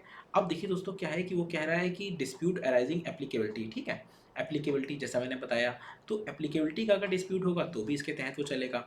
अगर कोई ड्यूज़ है, ठीक है, वो एम्प्लॉयर कह रहा है कि भाई उसने जमा नहीं किया है और कम जमा किया है, या हम लोग को लगता है नहीं ज़्यादा जब करना चाहिए था, तो वो भी इसके तहत चलेगा। ठीक, ये सारी चीज़ें इसके तहत चलती हैं। ठीक है, अब देखिए दोस्तों दूसरा पॉइंट जो है कि इसके पास पावर क्या है। तो कोई भी अगर केस चलेगा तो भाई उसको कोई पावर देनी पड़ेगी। तो जो पावर देंगे तो सेक्शन 7A के तहत, सेक्शन 7A कौन सुनता है, AC, RC2, RC1, ये तीनों लोग सुनते हैं। ठीक, तो AC 250 तक सुनेंगे जहाँ स्ट्रेंथ एम्प्लॉय की 250 है। 500 तक में RC2 और फिर 1000 तक 500 के ऊपर में फिर वो RC1, ठीक। ओके, तो दोस्तों है क्या कि ये जो सिविल कोड प्रोसीजर है इसके तहत ये है ना क्वासी जुडिशियल पावर होती है जिसके तहत वो कोर्ट लगाते हैं, ठीक है। जो कोर्ट चलेगा वो सिविल प्रोसीजर के तहत चलेगा, ठीक, पहली चीज़, ठीक है। दूसरी चीज़ जो इंक्वायरी होगी वो आईपीसी के तहत चलेगी, ठीक है, 193, 228 और 196, ठीक। ओके, अब इनमें पावर क्या क्या रहेगी? पावर दोस्तों ये सब पूरी लिखी हुई है कि वो किसी को भी जो उनको लगता है कि भाई इससे रिलेटेड है उसको बुला सकते हैं, बुला के उनसे पूछताछ कर सकते हैं, है ना, उनसे शपथ दिलवा सकते हैं, डॉक्यूमेंट के लिए प्रोसीजर फॉलो करा सकते हैं कि भाई सर्च एंड सीजर के लिए लिख सकते हैं, जांच के लिए लिख सकते हैं, ठीक है, और कोई भी गवाह है, विटनेस है, उसको बुलवा सकते हैं। तो ये सारी चीज़ें रहती हैं। एम्प्लॉयर को समन भेज सकते हैं, पुलिस अथॉरिटी को बोल सकते हैं, ठीक है, कि भाई आप इनको हाजिर करवाइए। तो ये सारी चीज़ें जो पावर है ना वो मिलती हैं, और ये पावर जो है ना कोर्ट का जिक्र इसलिए किया गया है ताकि पूरा कोर्ट का प्रोसीजर तो यहाँ नहीं डाल सकते। तो इसलिए कोशिश ये है कि भाई आप उस पर्टिकुलर चीज़ में जो चीज़ लिखी गई है वो सारी चीज़ें यहाँ फॉलो हो रही हैं। इससे आप इस पूरे सेक्शन 7A को समझ सकते हैं, ठीक है। सेक्शन 7A बहुत ज़रूरी है। इसी तरह दोस्तों क्या है, सेक्शन 7A है, ठीक है। अब हम आगे देखते हैं सेक्शन 7B, ठीक है, 7C भी आएगा। तो ये सारी चीज़ें मेन बहुत इंपॉर्टेंट है। 7B में दोस्तों क्या है कि आप देख सकते हैं कि अगर कोई भी ना कोई भी ऐसा फैक्ट है, जैसे ये कह रहा है कि कोई एविडेंस है जो छूट गया है ना, जो नहीं क्लियर हो पाया, ठीक है, और उसको लेकर वो अपील करता है। जैसे मान लो एम्प्लॉयर है, एम्प्लॉयर का कोई केस लगा, 7A के तहत ऑर्डर पास हो गया, ठीक। अब वो ये कह रहा है कि भाई मेरे पास जो डॉक्यूमेंट आप उस समय मेरे पास नहीं थे, अब मुझे मिल गए हैं और अब मुझे अपील करिए, मेरा केस दोबारा से खोलिए। तो अब केस उस लेवल पे नहीं खुलेगा, वो केस एक हायर अथॉरिटी पे जाएगा, ठीक है। अगर एसी सुन रहे हैं तो RC2 सुनेंगे, RC2 सुन रहे हैं तो RC1 सुनेंगे, ठीक। तो जब वो केस हायर अथॉरिटी पे जाएगा तो फिर उसको वो हायर अथॉरिटी उसको सुनेगी, देखेगी, अगर उसको लगता है कि भाई रिव्यू करना चाहिए तो फिर वो रिव्यू करेंगे, फिर वो डॉक्यूमेंट उनको उसके सामने प्रोड्यूस होगा, तब वो दोबारा से उसका ऑर्डर निकालेंगे, ठीक है। तो ये 7B में होता है ऑप्शन, ठीक। समझ गए, 7A में वो सुनेंगे, 7B में हायर अथॉरिटी सुनेगी, ठीक है। इसमें एम्प्लॉयर डॉक्यूमेंट दिखाता है कि भाई कुछ ना कुछ फैक्ट देगा कि भाई उस समय मैं नहीं दे पाया था, अब मैं ये चीज़ दे रहा हूँ, ठीक, समझ गए। अब 7C को देख लो। 7C में क्या है दोस्तों, बेसिकली 7C क्या होता है कि अगर APFC, RC2, RC1 किसी को भी लग रहा है कि मैंने भाई कोई ऑर्डर पास कर दिया, ठीक है, लेकिन कोई जो अमाउंट था वो उस पीरियड में छूट गया है, ठीक है। तो क्या होगा कि उस पर्टिकुलर पीरियड के लिए दोबारा से कहते हैं ना, वो 5 साल का पीरियड है, देखो ये पूरा लिखा हुआ है कि 5 साल के अंतर्गत वो दोबारा से उसको ओपन करके, है ना, उस ऑर्डर को चेंज कर सकते हैं, ठीक है। 5 साल का पीरियड रहता है आप उस चीज़ को, लेकिन पर्टिकुलर चीज़ आपको बतानी पड़ेगी कि भाई मैंने इस ऑर्डर के असेसमेंट में इस पर्टिकुलर सेगमेंट को मैं मिस कर गया, ठीक। और उसके लिए एम्प्लॉयर को भी समय देना पड़ेगा कि भाई एम्प्लॉयर भी अपना पक्ष रख सके, ताकि एक तरफा कार्रवाई ना हो, ये भी नेचुरल जस्टिस के खिलाफ है, ठीक, समझ गए। अब दोस्तों देखते हो आगे बढ़ते हैं 7D, ठीक है। पहले में आपने समझ गया एसी का केस लगता है, ठीक। 7B में क्या होता है दोस्तों कि वो अगर एम्प्लॉयर अपील करता है तो हायर अथॉरिटी पे चला जाता है, ठीक। 7C में दोस्तों क्या होता है कि अगर कोई अमाउंट छूट गया है तो भाई 5 साल तक ACRC कोई भी उस चीज़ पर्टिकुलर अमाउंट के लिए उसको ओपन कर सकते हैं, ठीक, पहली चीज़, ठीक है। दूसरी चीज़ इसमें यही है कि उसके लिए एम्प्लॉयर को भी नोटिस देना पड़ेगा ताकि एक तरफा कार्रवाई ना हो, ठीक है। अब आते हैं 7D में। 7D में दोस्तों कुछ नहीं है, ये 7D के तहत ट्रिब्यूनल है। ये क्वेश्चन लास्ट ईयर भी आया था, ठीक है। जो लास्ट ईयर क्वेश्चन पूछा गया था 7D से कि भाई किसकी ट्रिब्यूनल कौन सा होता है, ईपीएफ का ट्रिब्यूनल होता है कि कोई और ट्रिब्यूनल होता है। तो 2017 से ये जो इंडस्ट्रियल डिस्प्यूट एक्ट है उसके तहत इंडस्ट्रियल ट्रिब्यूनल बन गया है, ठीक है। और ये इंडस्ट्रियल ट्रिब्यूनल जो है वही इसको पावर को में इसका यूज़ करता है, ठीक है। इंडस्ट्रियल ट्रिब्यूनल हो गया, ठीक। ये इंडस्ट्रियल ट्रिब्यूनल में ही लोग अपील कर सकते हैं। जैसे ईपीएफ ने कोई ऑर्डर पास किया, अब आपको मौका देगा कि आप ट्रिब्यूनल में जाओ। अब हम आगे देखेंगे कि ट्रिब्यूनल के क्या-क्या प्रोसेस होते हैं और कैसे लोग जाते हैं, ठीक है? ये पूरा का पूरा सेक्शन 7A केस का है, इसको समझ लो, ठीक? समझ गए? अब दोस्तों 7I में क्या कह रहा है कि भाई अपील कौन-कौन सी जाएगी? तो जैसे देखिए दोस्तों 7A हो गई, 7B हो गई, ठीक है? 7C हो गई, ये तो मैंने बता दिया। 14B दोस्तों डैमेज की, अभी आगे पढ़ेंगे तो उसको देख लेंगे, ठीक? समझ गए? अब प्रोसीजर क्या होता है? अब देखो दोस्तों मैंने बताया था 7A में सिविल प्रोसीजर यूज़ कर रहे थे, ठीक है? प्लस आईपीसी की धारा यूज़ कर रहे थे जो कि ये भी यूज़ कर रहे हैं। लेकिन इसमें एक चीज़ और जुड़ जाती है, थोड़ी पावर हो जाती है, वो क्रिमिनल प्रोसीजर को इस्तेमाल करते हैं, ठीक है?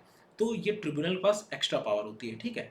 और ट्रिब्यूनल में जो प्रोसीजर होगा वो इसी पावर का यूज़ करेंगे। ये सारी चीज़ें देख लेना, समझ लेना अच्छे से, क्योंकि ये पूछ सकते हैं कि भाई कौन-कौन किसके तहत वो केस सुन रहे हैं और किसके तहत वो फैसला कर रहे हैं और प्रोसीजर किसका अपनाते हैं, ये बहुत ज़रूरी है। आप कोर्ट लगा रहे हैं तो आपके पास कोर्ट की किस तरह की कोर्ट की पावर है, ठीक है? हर कोर्ट की पावर अलग-अलग होती है, ठीक? समझ गए? अब बाकी ये बेसिक चीज़ें आप समझ सकते हैं। जो ऑर्डर रहेगा ट्रिब्यूनल का वो 5 साल तक वो कभी भी चेंज कर सकते हैं, ठीक है? एक बार फिर लेंगे तो चीज़ ज़रूरी हो जाएगी, ठीक? अब दोस्तों क्या है कि 7O ये समझना है, ठीक है?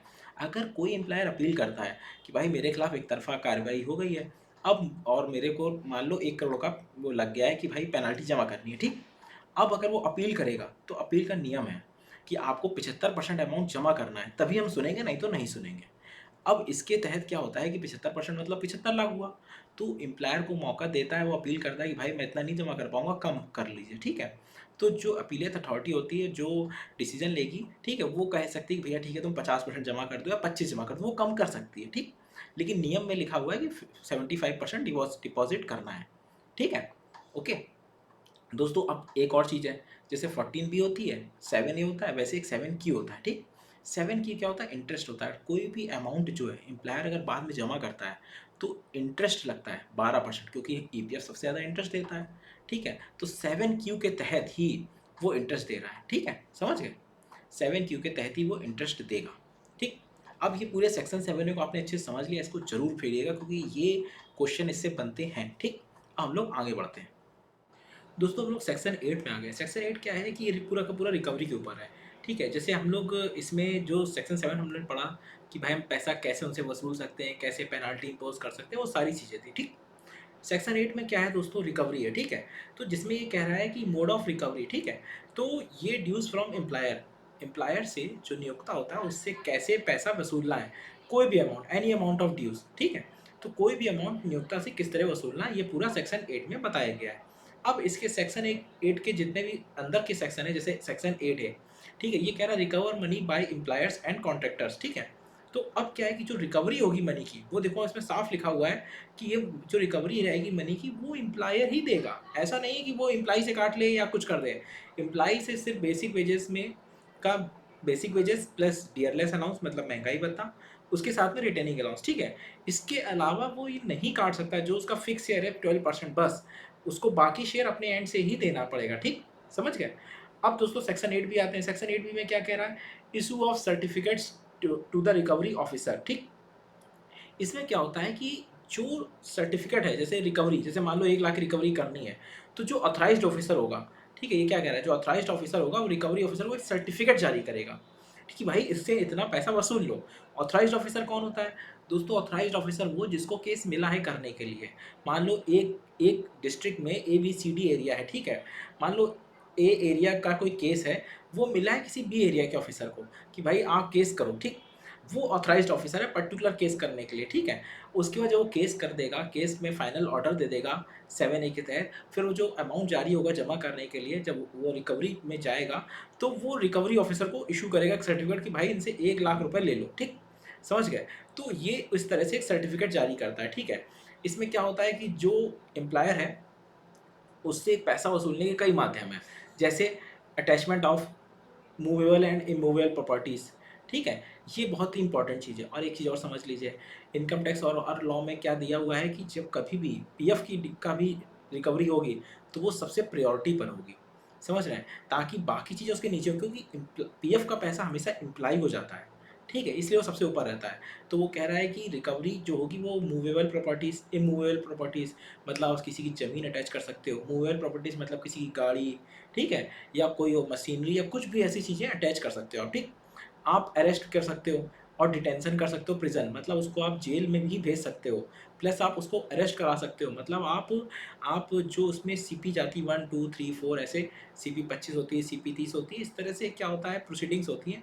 जब आपको एम्प्लॉयर पैसा नहीं जमा कर रहा है, तो आप ज़िले के कप्तान को लिख के, जैसे एसपी या कमिश्नर को लिख के उसको आप अरेस्ट करवा सकते हो, ठीक है? नॉन बेलेबल वारंट भेज सकते हो। बहुत पावर होती है रिकवरी में कराने की, ठीक है? अगर वो नहीं जमा कर रहा है, तो आप उसकी प्रॉपर्टी अटैच कर सकते हो, आप उसके घर की नीलामी कर सकते हो, मतलब आप एट द एंड ऑफ आप उससे पैसा वसूलोगे, समझ गए? और इसकी रिकवरी सबसे पावरफुल होती है, इनकम टैक्स और बाकी जीएसटी इन सबसे ऊपर, क्योंकि पीएफ का जो भी अमाउंट आप रिकवर करते हो, वो उसमें कार्यरत एम्प्लॉय को ही जाता है। इसीलिए ये माना जाता है कि भाई काम करने वाले एम्प्लॉयर जो एम्प्लॉय होते हैं उसका हक सबसे पहले है उस फर्म में या उस कंपनी में, ठीक? समझ गए? ये क्या कह रहा है, अपॉइंटिंग अ रिसीवर या मैनेजमेंट, कोई थर्ड पार्टी भी नियुक्त कर सकता है वो, कि भाई आप उनसे बात करें या मैनेज करें कि इनसे आप प्रॉपर्टी को सीज़ कराएँ, ठीक है? समझ गए? और उसके लिए क्या कहता है, एक सफिशिएंट समय भी देगा एम्प्लॉयर को कि आपके पास मौका है, आप कर सकते हैं, ठीक है? समझ गए? अब दोस्तों आते हैं सेक्शन 8 सी में, ठीक है? सेक्शन 8 सी क्या कह रहा है? Recovery officer certificate to forwarded. तो ये कह रहा है कि द ऑथराइज्ड ऑफिसर है, वो सेक्शन 8 बी के तहत, है ना? जिसके पास वो जुरिडिक्शन होगा, उसको ये वो सर्टिफिकेट देगा, ठीक है? मतलब recovery officer to whom certificate is to be forwarded. तो ये कह रहा है the authorised officer may forwarded the certificate referred to in section 8 B to recovery officer within whose jurisdiction the employer, ठीक है? जो सर्टिफिकेट होगा recovery का, भाई 10 लाख रुपए लेने हैं इनसे, तो जिसके जुरिडिक्शन में होगा उसको वो फॉरवर्ड कर देगा। बेसिक बात जो हमने बताई थी, बस वो है इसमें, ठीक है? मेन जो बात है वो समझते चलो, ताकि जब आपके दिमाग में रहे कि पूरा सेक्शन 8 रिकवरी का है, समझ रहे हैं? क्वेश्चन भी यही आएगा कि रिकवरी का है, वो किस-किस तरह से रिकवरी कर सकता है। मतलब सुप्रीम पावर है, सब कुछ कर सकता है। बेलेबल वारंट भेज सकता है, नॉन बेलेबल वारंट, पुलिस को भेज सकता है, जेल में भेज सकता है, ये क्वेश्चन पूछ सकता है वो, समझ गए? ठीक है? अब 8D में क्या है? 8D में क्या, वैलिडिटी ऑफ सर्टिफिकेट और अमिटमेंट, ठीक है? अब ये कह रहा है कि जब सर्टिफिकेट कोई जारी हो जाएगा कि भाई ऑथराइज्ड ऑफिसर ने कहा 10 लाख ले लो, तो रिकवरी ऑफिसर उसमें कुछ छेड़छाड़ या कम ज़्यादा नहीं कर सकता। उसको उसमें कहने का मतलब ये सेक्शन 8 बी के अंदर कोई भी उसमें कहना, कुछ भी कोई एम्प्लॉयर कह रहा है कि नहीं भाई इसमें खराब हुआ है, कम हुआ है, कुछ नहीं। जो जारी हुआ आपको वो करना है, ठीक है? ओके। अब 8 में क्या है, stay on proceeding under certificate, ठीक है? इसमें क्या होता है कि जो ऑथराइज्ड ऑफिसर है, वो एम्प्लॉयर को कुछ समय दे सकता है कि भाई ठीक है, आप 2 महीने बाद जमा कर देना, 1 महीने बाद जमा कर देना, ठीक है? समझ गए? तो ये समय मिल जाता है कि भाई आप 4 महीने बाद रिकवरी ऑफिसर को बोल दिया कि हमने इनको 4 महीने का समय दिया है, तो उसमें 4 महीने के बाद आप भर सकते हैं, तो वो भर सकता है, ठीक? समझ गए? अब दोस्तों हम लोग सेक्शन 8F देख लेते हैं, ये सबसे इम्पोर्टेंट है, ठीक है? सेक्शन 8F में क्या कह रहा है, ये अदर मोड्स ऑफ रिकवरी, ठीक है? जो रिकवरी के और माध्यम है, जैसे हमने देखा कि सेक्शन 8B में क्या था, ऑथराइज्ड ऑफिसर रिकवरी ऑफिसर को एक सर्टिफिकेट जारी कर रहा था, ठीक है? उसके बाद रिकवरी ऑफिसर के पास पावर होती है कि वो कैसे पैसा वसूल रहा है, वो उसके खाते में होल्ड कर सकता है, ठीक? उसके बाद वो उसकी प्रॉपर्टी को सेल आउट कर सकता है, उसकी मूवेबल प्रॉपर्टीज़, इमूवेबल प्रॉपर्टीज़, मतलब उसका घर, फैक्ट्री और मशीनरी, गाड़ी, इन सबको बेच के पैसा ले सकता है, ठीक है? और उसके लिए किसी थर्ड पार्टी को अपॉइंट भी कर सकता है, ठीक? एक तो मेन चीज़ ये हो गई। दूसरी दोस्तों क्या है कि ये जो मेन चीज़ ये है कि अगर कोर्ट कोई ऑर्डर कराए, ठीक है? सिविल प्रोसीजर के तहत, ठीक है? तो उसकी पर्टिकुलर उस पैसे को, उस अमाउंट को छोड़ा जा सकता है, ठीक है? ये एम्प्लॉयर के पार्ट पे है कि एम्प्लॉयर पे अगर कोई कोर्ट चल सिविल प्रोसीजर कोई चल रहा है और उसमें आता है कि नहीं ये पर्टिकुलर चीज़ फला व्यक्ति को देनी है या उसमें कोई पेनल्टी लगती है, तो पीएफ उस पर्टिकुलर अमाउंट को छोड़ सकता है, ठीक? एम्प्लॉयर के केस में ऐसा है, एम्प्लॉयी के केस में नहीं है। एम्प्लॉयी के केस में आप उसकी पीएफ को अटैच नहीं कर सकते, ठीक? समझ गए? ये दोनों बातें बहुत ज़रूरी हैं। अब जो दूसरी मेन चीज़ है दोस्तों वो ये कि जो भी रिकवरी ऑफिसर जो समय होता है या नोटिसें जारी करता है, वो गिव अप भी कर सकता है, उसको रोक भी सकता है, रिवोक भी कर सकता है नोटिसेस को, ठीक है? ऐसा नहीं कि अमाउंट बदल देगा या ऐसा नहीं कि उसका ब्याज रोक देगा। आप अगर आज ₹100 जमा करने हैं, 12% ब्याज लग ही रहा है, तो वो कल को पैसा बढ़ते ही रहेंगे, रुकेगा नहीं। आप सोचो कि रुक जाए, नहीं, नोटिसें गिव अप हो सकती हैं। क्यों? क्योंकि उसमें नॉन बेलेबल वारंट चला जाता है, ठीक है? अरेस्ट करने के लिए चला जाता है, ठीक है? कॉप तक प्रिज़न मतलब कैद करने के लिए चला जाए, तो ये सारे बहुत पावर होती है। इसीलिए इन सब में रोकने और बढ़ाने का भी प्रावधान है, ठीक? अब तो देखिए मेन चीज़ क्या है कि बाकी ये जो प्रावधान है ये इनकम टैक्स एक्ट बताया गया है कि क्या-क्या इसमें लगता है, ठीक है? मतलब पीएफ को हर तरह से प्रायोरिटी में ही दिया जाता है और जो उसमें प्रोविज़न दिए गए वो इसमें भी लागू होते हैं और जो समय-समय पर इनकम टैक्स बदलाव करता है वो इसमें आ जाता है, ठीक? समझ गए? अब जो मेन चीज़ देखनी है वो ये कि जो सेक्शन 9 है, सेक्शन 9 में सीधे-सीधे कह रहा है कि the for the purpose of income tax act 1922 the fund shall be deemed recognised, ठीक है? मतलब इनकम टैक्स एक्ट के तहत जो पीएफ का फंड है ना, उसको रिकॉग्नाइजेशन मिली हुई है। वो एक वैलिड फंड है, ठीक है? इसको इनकम टैक्स एक्ट के तहत वैलिडेशन मिली है। ये बात बिल्कुल याद रखिए, ठीक? समझ गए? अब सेक्शन 10 क्या कह रहा है? Protection against attachment. जैसे मैंने बताया कि एम्प्लॉयर के वो केस में उसको कोड उसके पर्टिकुलर प्रॉपर्टी को अटैच करके रख सकता है जिसमें पीएफ वाले नहीं रिकवर कर सकते, ठीक है? लेकिन एम्प्लॉई के केस में क्या होता है? एम्प्लॉई के केस में कोई भी ऑर्डर या चीज़ें पीएफ के पैसे को नहीं कर सकती हैं, ठीक है। पीएफ का पैसा जो रहेगा वो उसके भविष्य निधि है, और वो उससे उसको कोई भी ऐसा नहीं कि कोई कोर्ट का ऑर्डर उस पर लग जाए, ठीक है। ये देखिए जैसे ये लिखा हुआ है पूरा, एनी ऑर्डर एनी कोर्ट, उसका कुछ भी उसमें उसको नहीं अपने अंडर में कर सकती है, ठीक है। ये इसका एक बड़ा प्रोटेक्शन है, ठीक, समझ गए। अब दोस्तों सेक्शन 11 क्या कह रहा है? सेक्शन 11 कह रहा है priority of payment of contribution over other debts, ठीक। तो ये बात देखिए, मैं अभी पहले भी बताया कि पीएफ का जो पैसा होता है ना, वो सबसे पहले उसके, कहते हैं ना, कंपनी का पैसा कंपनी के पहले एम्प्लॉय का है, एम्प्लॉयर के बाद, मालिक के बाद उसके एम्प्लॉय का है। तो जो पीएफ पैसा लेती है ना, वो किसको देती है? वो उसके एम्प्लॉय को देगी भाई, उसके खाते में ही डालेगी। पीएफ तो कुछ ऐसा लेता नहीं सिर्फ एडमिन चार्ज के अलावा, ठीक। तो यही चीज़ है कि सेक्शन 11 में कहा गया है कि जो प्रायोरिटी होगी ना, सबसे पहले पीएफ की होगी, बाद में इनकम टैक्स और बाकी चीज़ें बाद में आएंगी। सबसे पहला जो होगा कि अगर कंपनी कोई कोई दिवालिया होती है या कंपनी बिकती है, तो उसके खाते में जब लीन लगता है, जो होल्ड लगता है, तो जो सबसे टॉप प्रायोरिटी होती है वो पीएफ की होती है। अगर मान लो किसी के खाते में 1 लाख रुपए पड़े हैं और वो उसमें डीडी गया 2 लाख रुपए का, ठीक है, कि भैया हमें 2 लाख पीएफ वाले मांग रहे हैं, इनकम टैक्स वाले भी 4 लाख मांग रहे हैं, तो उसमें जो भी अमाउंट होगा सबसे पहले पीएफ वालों को मिलेगा। ये होती है प्रायोरिटी, समझ गए, सेक्शन 11 के तहत दी गई है। इसीलिए जो जो सेक्शन का मेन जिस्ट है उसको ध्यान रखिए, बस अपने आप चीज़ें रहेंगी, ठीक है ना। और ये मैंने देखिए सेक्शन में पूरा लिखा भी हुआ है, इसलिए येलो मार्क कर दिया ताकि आप उसको देख सकते हैं, ठीक। अब सेक्शन 12 को देख लेते हैं। सेक्शन 12 कह रहा है एम्प्लॉयर नॉट रिड्यूस वेजेस, ठीक है। तो एम्प्लॉयर जो होगा, वो जो मालिक है जो आपका पीएफ काट रहा है, वो किसी भी तरीके से वेजेस को कम नहीं कर सकता है, ठीक है। अगर वो ऐसा नहीं कि वो डायरेक्ट और इनडायरेक्ट तौर पर, ऐसा नहीं कुछ भी वो पीएफ किसी भी तरह से वो कम कर दे, या वो सोचे कि नहीं हम बेसिक वेजेस को कम कर देंगे, एक्स्ट्रा अलाउंस बढ़ा देंगे तो कर देंगे। तो इसमें कोर्ट का ऑर्डर भी आया था कि भाई आप बेसिक वेजेस जो है ना 50% से कम नहीं कर सकते हो। ऐसा नहीं होगा कि आपने बेसिक वेजेस 100 रुपये में 20 रुपये कर दी, बाकी आपने ट्रैवल अलाउंस, उसको खाने का अलाउंस सब बढ़ा दिया, क्योंकि आपको पता है कि पीएफ कटेगा बेसिक प्लस महंगाई भत्ते, और उसके अलावा कहीं जहाँ रिटर्निंग अलाउंस दिया था वहाँ पे।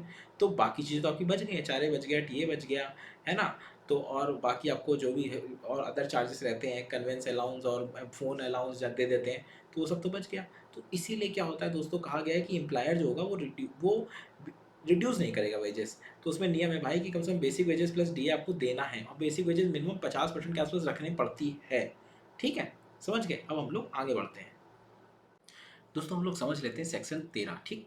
जो पूरा एक्ट है इसमें जो सेक्शन 13 है, ये सबसे मोस्ट इंपॉर्टेंट है। इसलिए इंपॉर्टेंट है क्योंकि ये एक्ट ही सबको पावर दे रहा है। अभी आपने देखा सेक्शन 7, जिसमें हमने बताया कंप्लाइंस, मतलब कोई भी केस लगता है एम्प्लॉयर के ऊपर तो वो किस तरह से होता है, ठीक है। तो सेम उसी तरह क्या है कि जब केस लग जाता है तो उसकी जो जांच होती है वो सब इसी के तहत होती है। ये पावर देता है उन सबको, मतलब एक तरह से समझिए ये एक जान है, मतलब पूरा का पूरा उसको पावर देने का एक स्रोत है, ट्रांसफर समझो उसको आप, ठीक। तो ये जो सेक्शन 13 है, आप ये देख सकते हैं, ये जो सेक्शन 13 है ये पावर देता है, मतलब ये कह रहा है कि the appropriate government notification in official gazette appoint such person, ठीक। तो क्या होता है कि सेंट्रल गवर्नमेंट से जैसे कोई भी नियुक्त हुआ, ठीक है, एओयू एंड एपीएफसी, ठीक, वो नियुक्त हुए, वो काम कहाँ कर रहे हैं, वो स्टेट की बाउंड्री में काम कर रहे हैं, स्टेट के अंदर में काम कर रहे हैं, ठीक। तो जो अप्रोप्रिएट गवर्नमेंट होगी उस पर्टिकुलर स्टेट में काम करने के लिए, जैसे जैसे स्टेट गवर्नमेंट, तो स्टेट गवर्नमेंट उस उनके लिए एक स्पेशल ऑर्डर निकालेगी, गजट में नोटिफाई करेगी कि हम ईओ एंड अबव को इंस्पेक्टर की पावर दे रहे हैं, ठीक, ताकि ये हमारे कार्य क्षेत्र के भीतर ये कार्य कर सकते हैं, इंस्पेक्टर वाली पावर का इस्तेमाल कर सकते हैं। इंस्पेक्टर कोई पोस्ट नहीं है, ये पावर है, ठीक है। तो इसी तरह क्या है कि ये लोग इस पावर का इस्तेमाल कर सकते हैं। तो ये किसको मिल रही है, ये इन्फोर्समेंट ऑफिसर एंड अबव सबको मिलती है, ठीक। ओके, जैसे 2019 में स्टेट गवर्नमेंट उत्तर प्रदेश ने नोटिफाई कर रखा है, ऐसे हर स्टेट अपने यहाँ अलग अलग समय पे नोटिफाई करती है। उत्तर प्रदेश ने पहले भी किया था, बट बीच में एक केस हुआ था जिसकी वजह से उनको दोबारा निकालना पड़ा, ठीक। तो ये मैं टेलीग्राम चैनल पे डाल दिया हूँ, आप वहाँ से ले भी सकते हो, ठीक है। यही एक गजट में नोटिफाई होता है कि इनको हम ये पावर दे रहे हैं, ठीक है। अब देखिए दोस्तों में क्या क्या होता है। अब आप बेसिक चीज समझो, एक इंस्पेक्टर, जैसे एक पुलिस इंस्पेक्टर क्या करता है, पुलिस इंस्पेक्टर क्या करता है, उसके तरह से आप उसी तरह से सोचो कि भाई उसके पास पूरा काम है कि वो जब चाहे तब प्रतिष्ठान में जब उसको सुटेबल लगता है वो एंटर कर सकता है, सर्च कर सकता है, ठीक है। और जो भी डॉक्यूमेंट है उसकी बना के उसका पंचनामा बना सकता है, भैया मुझे ये डॉक्यूमेंट मिले, ठीक है। अगर उसको लगता है कोई भी रिलेवेंट पर्पज से कुछ भी किसी और भी चीज़ की जांच करी सकती है, वो जांच कर सकता है, वो स्वतंत्र है, ठीक है। वो पूरी कॉपियाँ बना सकता है, ठीक है, book register document balance sheet जो जो उसको लग रहा है, गवाही लेना एम्प्लाई से, सब कुछ वो कर सकता है, ठीक है। और जहाँ उसको लगता है कुछ भी सर्च और सीज भी कर सकता है।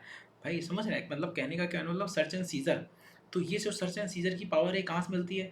ये जो क्रिमिनल प्रोसीजर दिया हुआ है, ये आपको जो भी इस प्रोसीजर के तहत है उसके तहत आपको सर्च एंड सीजर की भी पावर मिली है, और वो उसी तरह से उतनी पावर है जितनी इस क्रिमिनल प्रोसीजर में लिखा हुआ है। ठीक है, तो कहने का मतलब ये कि आपके पास एक अच्छी खासी पावर आ जाती है, ताकि आप एम्प्लॉयर से डॉक्यूमेंट्स निकाल सकें, उसकी जांच कर सकें, और जो आपको फैक्ट जांचने हैं वो आप जांच सकें। इसीलिए एक बहुत ही ज़्यादा पावरफुल सेक्शन है ये, और यही ईओ एंड अबव सबको कहते हैं ना पावरफुल यही बनाता है। ठीक है, ताकि आपको जो भी रिपोर्ट लगानी है, जांच करनी है, वो आप इसके तहत कर सकते हैं। तो अब आप ये समझो कि ये जो सेक्शन 13 है, क्वेश्चन इससे क्या बनेगा? क्वेश्चन इससे बनेगा कि उनके पास क्या क्या पावर आती है और किस तरह मिलती है। तो एज ए इंस्पेक्टर आप खुद सोचो कि क्या क्या हो सकता है। बस वही सारी चीज़ें होती हैं कि आप जांच कर सकते हो, सीज कर सकते हो, गवाही ले सकते हो, है ना? और जो भी अगर वो नहीं कॉपरेट कर रहा तो उसके खिलाफ आप प्रोसिक्यूशन फाइल कर सकते हो, है ना? प्लस सर्च एंड सीजर का वारंट दे सकते हो। तो ये सारी चीज़ें आप जो कर सकते हो, ठीक है? तो ये पूरा का पूरा सेक्शन 13 है, ठीक है? दोस्तों हम लोग बात करते हैं सेक्शन 14 की, ठीक है? देखिए सेक्शन 14, जैसे अभी हम लोग सेक्शन 13 देखा, अब हम लोग सेक्शन 14 देख रहे हैं। सेक्शन 14 में जो पूरा का पूरा सेक्शन है वो किस बेस पे? वो पूरा पेनाल्टीज पे, मतलब पनिशमेंट, दंड, ठीक है? तो जो पनिशमेंट है वो किस कब कब मिलती है और कितनी मिलती है इसके ऊपर है, ठीक है? और उस पनिशमेंट से कैसे बचा जा सकता है, ठीक है? तो ये सारी चीज़ें इसमें बताई गई हैं, ठीक? अब हमको समझना ये है कि पनिशमेंट किस किस तरह से मिलती है और क्या मिलती है। क्वेश्चन इस तरह से पूछा जा सकता है, ठीक है? कि क्या ये अपराध करने पर पनिशमेंट है या नहीं है, ठीक?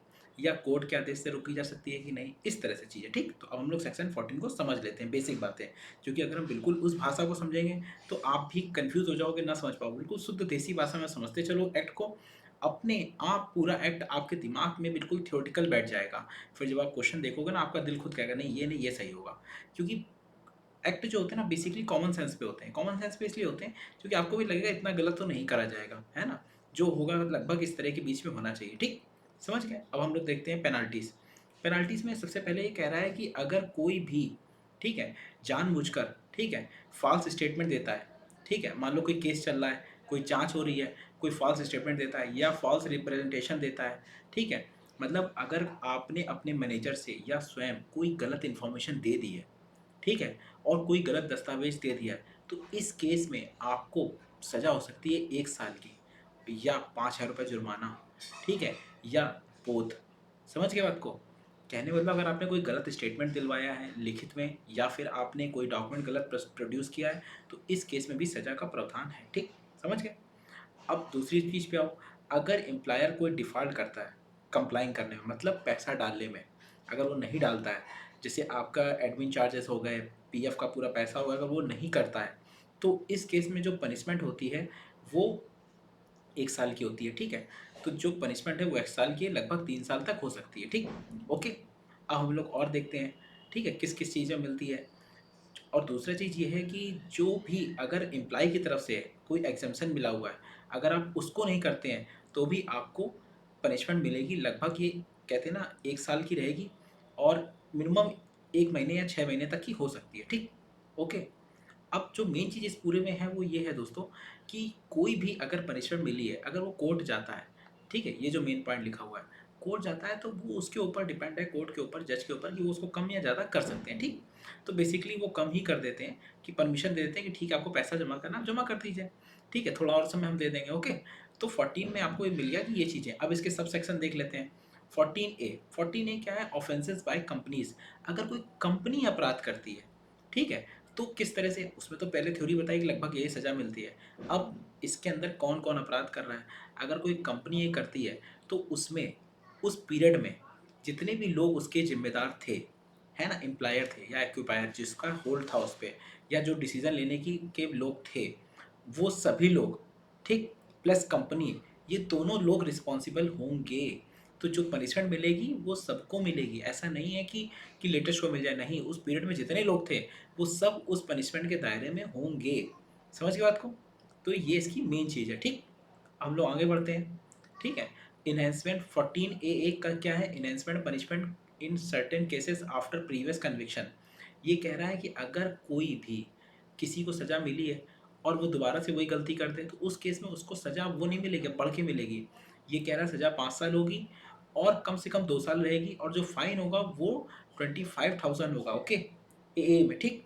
14 AB क्या कह रहा है कि सर्टेन ऑफेंस टू बी कॉग्निबल, मतलब समझ गए, मतलब ये जो केस होगा, अगर मान लो कोई पैसा नहीं जमा कर रहा है, ठीक है, और पेनल्टी नहीं कर रहा, तो ये कॉग्निबल ऑफेंस है। मतलब इसके लिए कोई वारंट नहीं चाहिए, वो डायरेक्ट सुमोटो एक्शन लेके एफआईआर करा सकते हैं, उनके ऊपर एक्शन ले सकते हैं। बात समझ गए, इस चीज़ को ध्यान रखिएगा, ये कॉग्निबल ऑफेंस है। अगर ये जो पनिशमेंट मिल रही है और इनके खिलाफ जो कार्रवाई होगी, ये कॉग्निबल ऑफेंस है और जो क्रिमिनल प्रोसीजर के तहत होती है। बात समझ गए, ये बात बिल्कुल ध्यान रखिए। 14 AB ये कॉग्निबल ऑफेंस है, ओके। 14 AC, सी मतलब कोर्ट आ गया, ठीक है। तो ये कह रहा है कि कोर्ट सुमोटो एक्शन खुद नहीं लेगा, कोर्ट तब लेगा कि जो भी ऑथराइज्ड ऑफिसर है, क्या कह रहा है, authorised officer by central government ने ऑफिशियल गैजेट में जिसको निकाला हो, मतलब इन्फोर्समेंट ऑफिसर एंड अबव, जिनको इंस्पेक्टर की पावर है, वो उसमें रिपोर्ट लगाएंगे या रिपोर्ट देंगे, तब कोर्ट उसमें एक्शन लेगा। कोर्ट अपने आप से सुमोटो एक्शन नहीं लेगा, कॉग्निजेंस नहीं करेगा, ठीक है। तो ये 14 AC की बात है, ठीक। तो आप समझ गए, ये कॉग्निबल ऑफेंस है जो सिविल कोर्ट प्रोसीजर के तहत होता है, ठीक, ओके। अब हम लोग आगे बढ़ते हैं। इसमें एक और मेन बात ये कह रहा है कि जब ये कोर्ट में जाएगा तो किस लेवल के जो जज होंगे वो सुनेंगे, प्रेसिडेंसी मजिस्ट्रेट या फर्स्ट क्लास मजिस्ट्रेट, इन ये या इनसे ऊपर के सुन सकते हैं, इनसे नीचे के नहीं सुनेंगे, ओके। समझ गए, ये मेन बहुत ज़रूरी बात है, ठीक। अब आते हैं दोस्तों 14B पे। 14B ये क्या, पावर टू रिकवर डैमेज। जब केस चलता है पीएफ ऑफिस पे किसी कंपनी का, तो तीन ही तरह के चलते हैं। एक होता है 7A, ठीक, जो प्रायर तौर पर उसमें केस लगता है, ठीक है। दूसरा होता है 14B और 7Q। 7Q होता है इंटरेस्ट, जो 12% ईयरली मैंने बताया था, ठीक।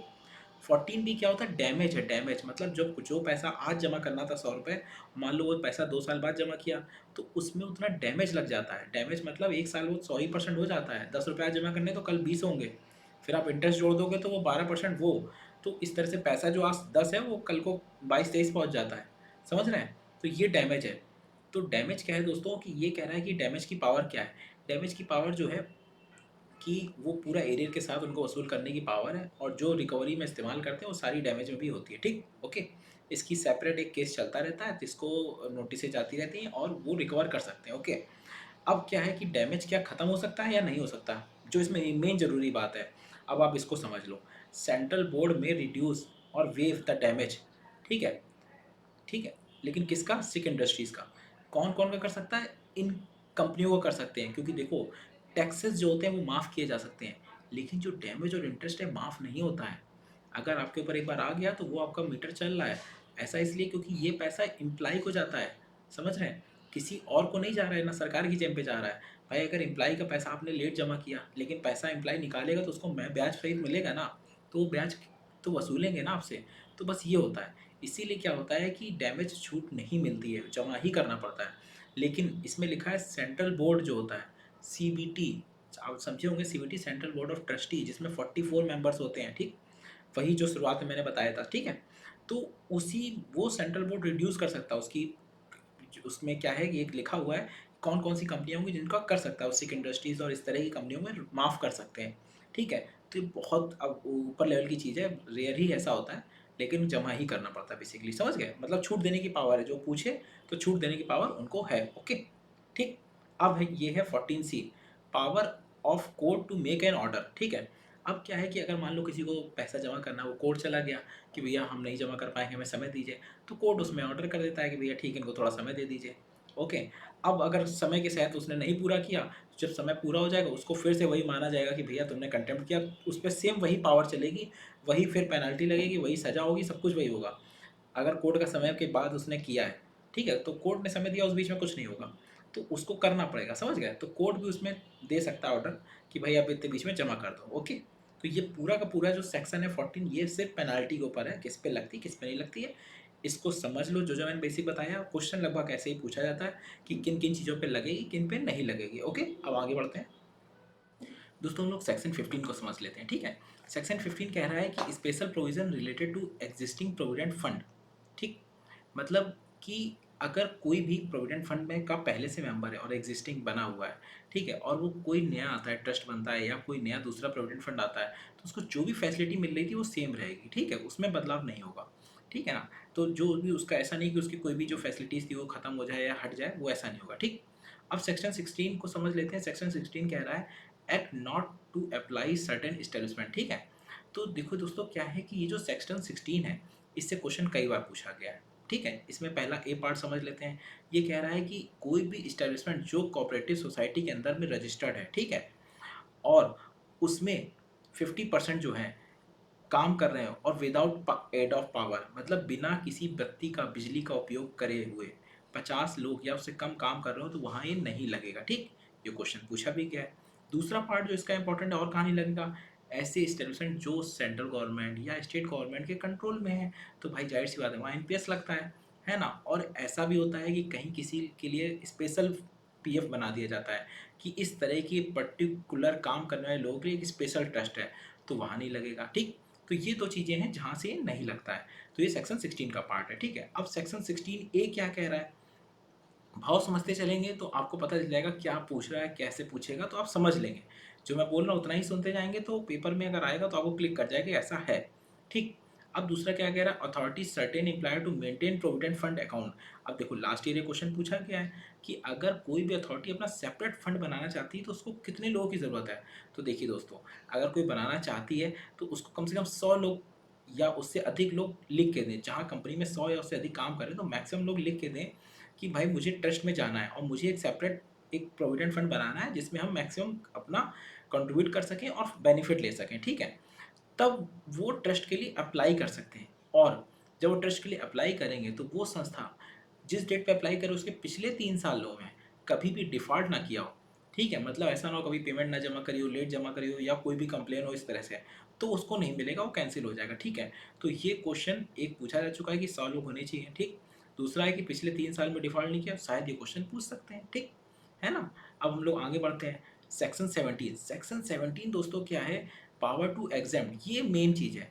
इसमें पूरा लिखा है जो एग्जामेशन होता है वो कैसे मिलता है, कब मिलता है। ठीक है, तो देखिए दोस्तों, सेक्शन 17 क्या कह रहा है कि the appropriate government by notification of official gazette. ठीक है, जो अप्रोप्रिएट गवर्नमेंट होगी वो नोटिफिकेशन निकालेगी ऑफिशियल गैजेट के माध्यम से।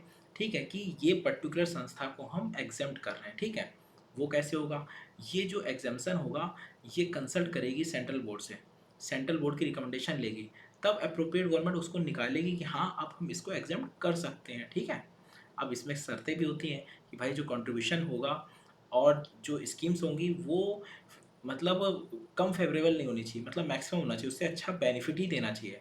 ठीक है, तभी आप ले सकते हैं, नहीं तो नहीं लेंगे। ठीक है, अब दूसरी चीज़ देखते हैं कि जब आप एग्जामेशन ले लेंगे तो ऐसा नहीं कि आप बच जाएंगे, आपके लिए ऊपर नियम कानून ले लेंगे, आपके ऊपर सेक्शन 6, 7A, 8, 14B, मतलब समझ रहे हैं, 7A हो गया, रिकवरी का हो गया, डैमेज का हो गया, ये सारी चीज़ें लगेंगी ही लगेंगी।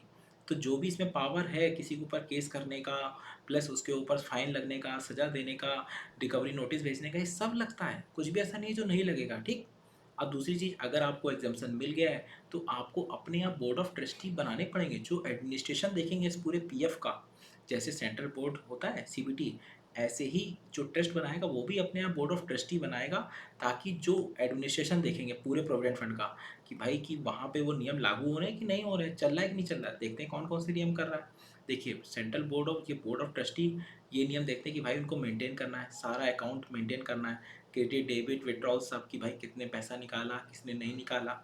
ठीक, और जो भी उनका रिटर्न होगा वो ईयरली ईयरली आरसी के सामने जो रीजनल पीएफ कमिश्नर होंगे जिस क्षेत्र में वो आ रहा है उसके रीजनल पीएफ कमिश्नर को सबमिट करेंगे हर साल ईयरली। ठीक है, और प्लस इन्वेस्टमेंट बताएंगे, क्योंकि भाई अगर आपने सेंट्रल अपना सेपरेट फंड बनाया है तो आप उस पैसे को कहीं इन्वेस्ट कर रहे होगा, उस पैसे से मुनाफा आ रहा होगा, उस मुनाफे से आप ज़्यादा कंट्रीब्यूट दे रहे होगे इंटरेस्ट, है ना, क्योंकि पीएफ से तो आपको थोड़ा ज़्यादा देना ही देना है।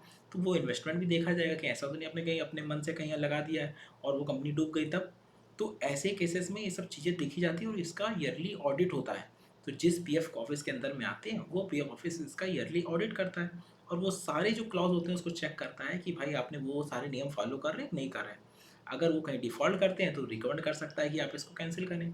ठीक है, और अगर वो कैंसिल के लिए रिकमेंड करता है तो जिसने उसको अप्रूवल दिया है वही संस्था ही कैंसिल करेगी और लिखित में ऑर्डर देगी कि हाँ हम इसको कैंसिल कर सकते हैं। ठीक, तब वो पैसा कैंसिल होकर और वो पैसा फिर ट्रस्ट में पीएफ ऑफिस आ जाएगा।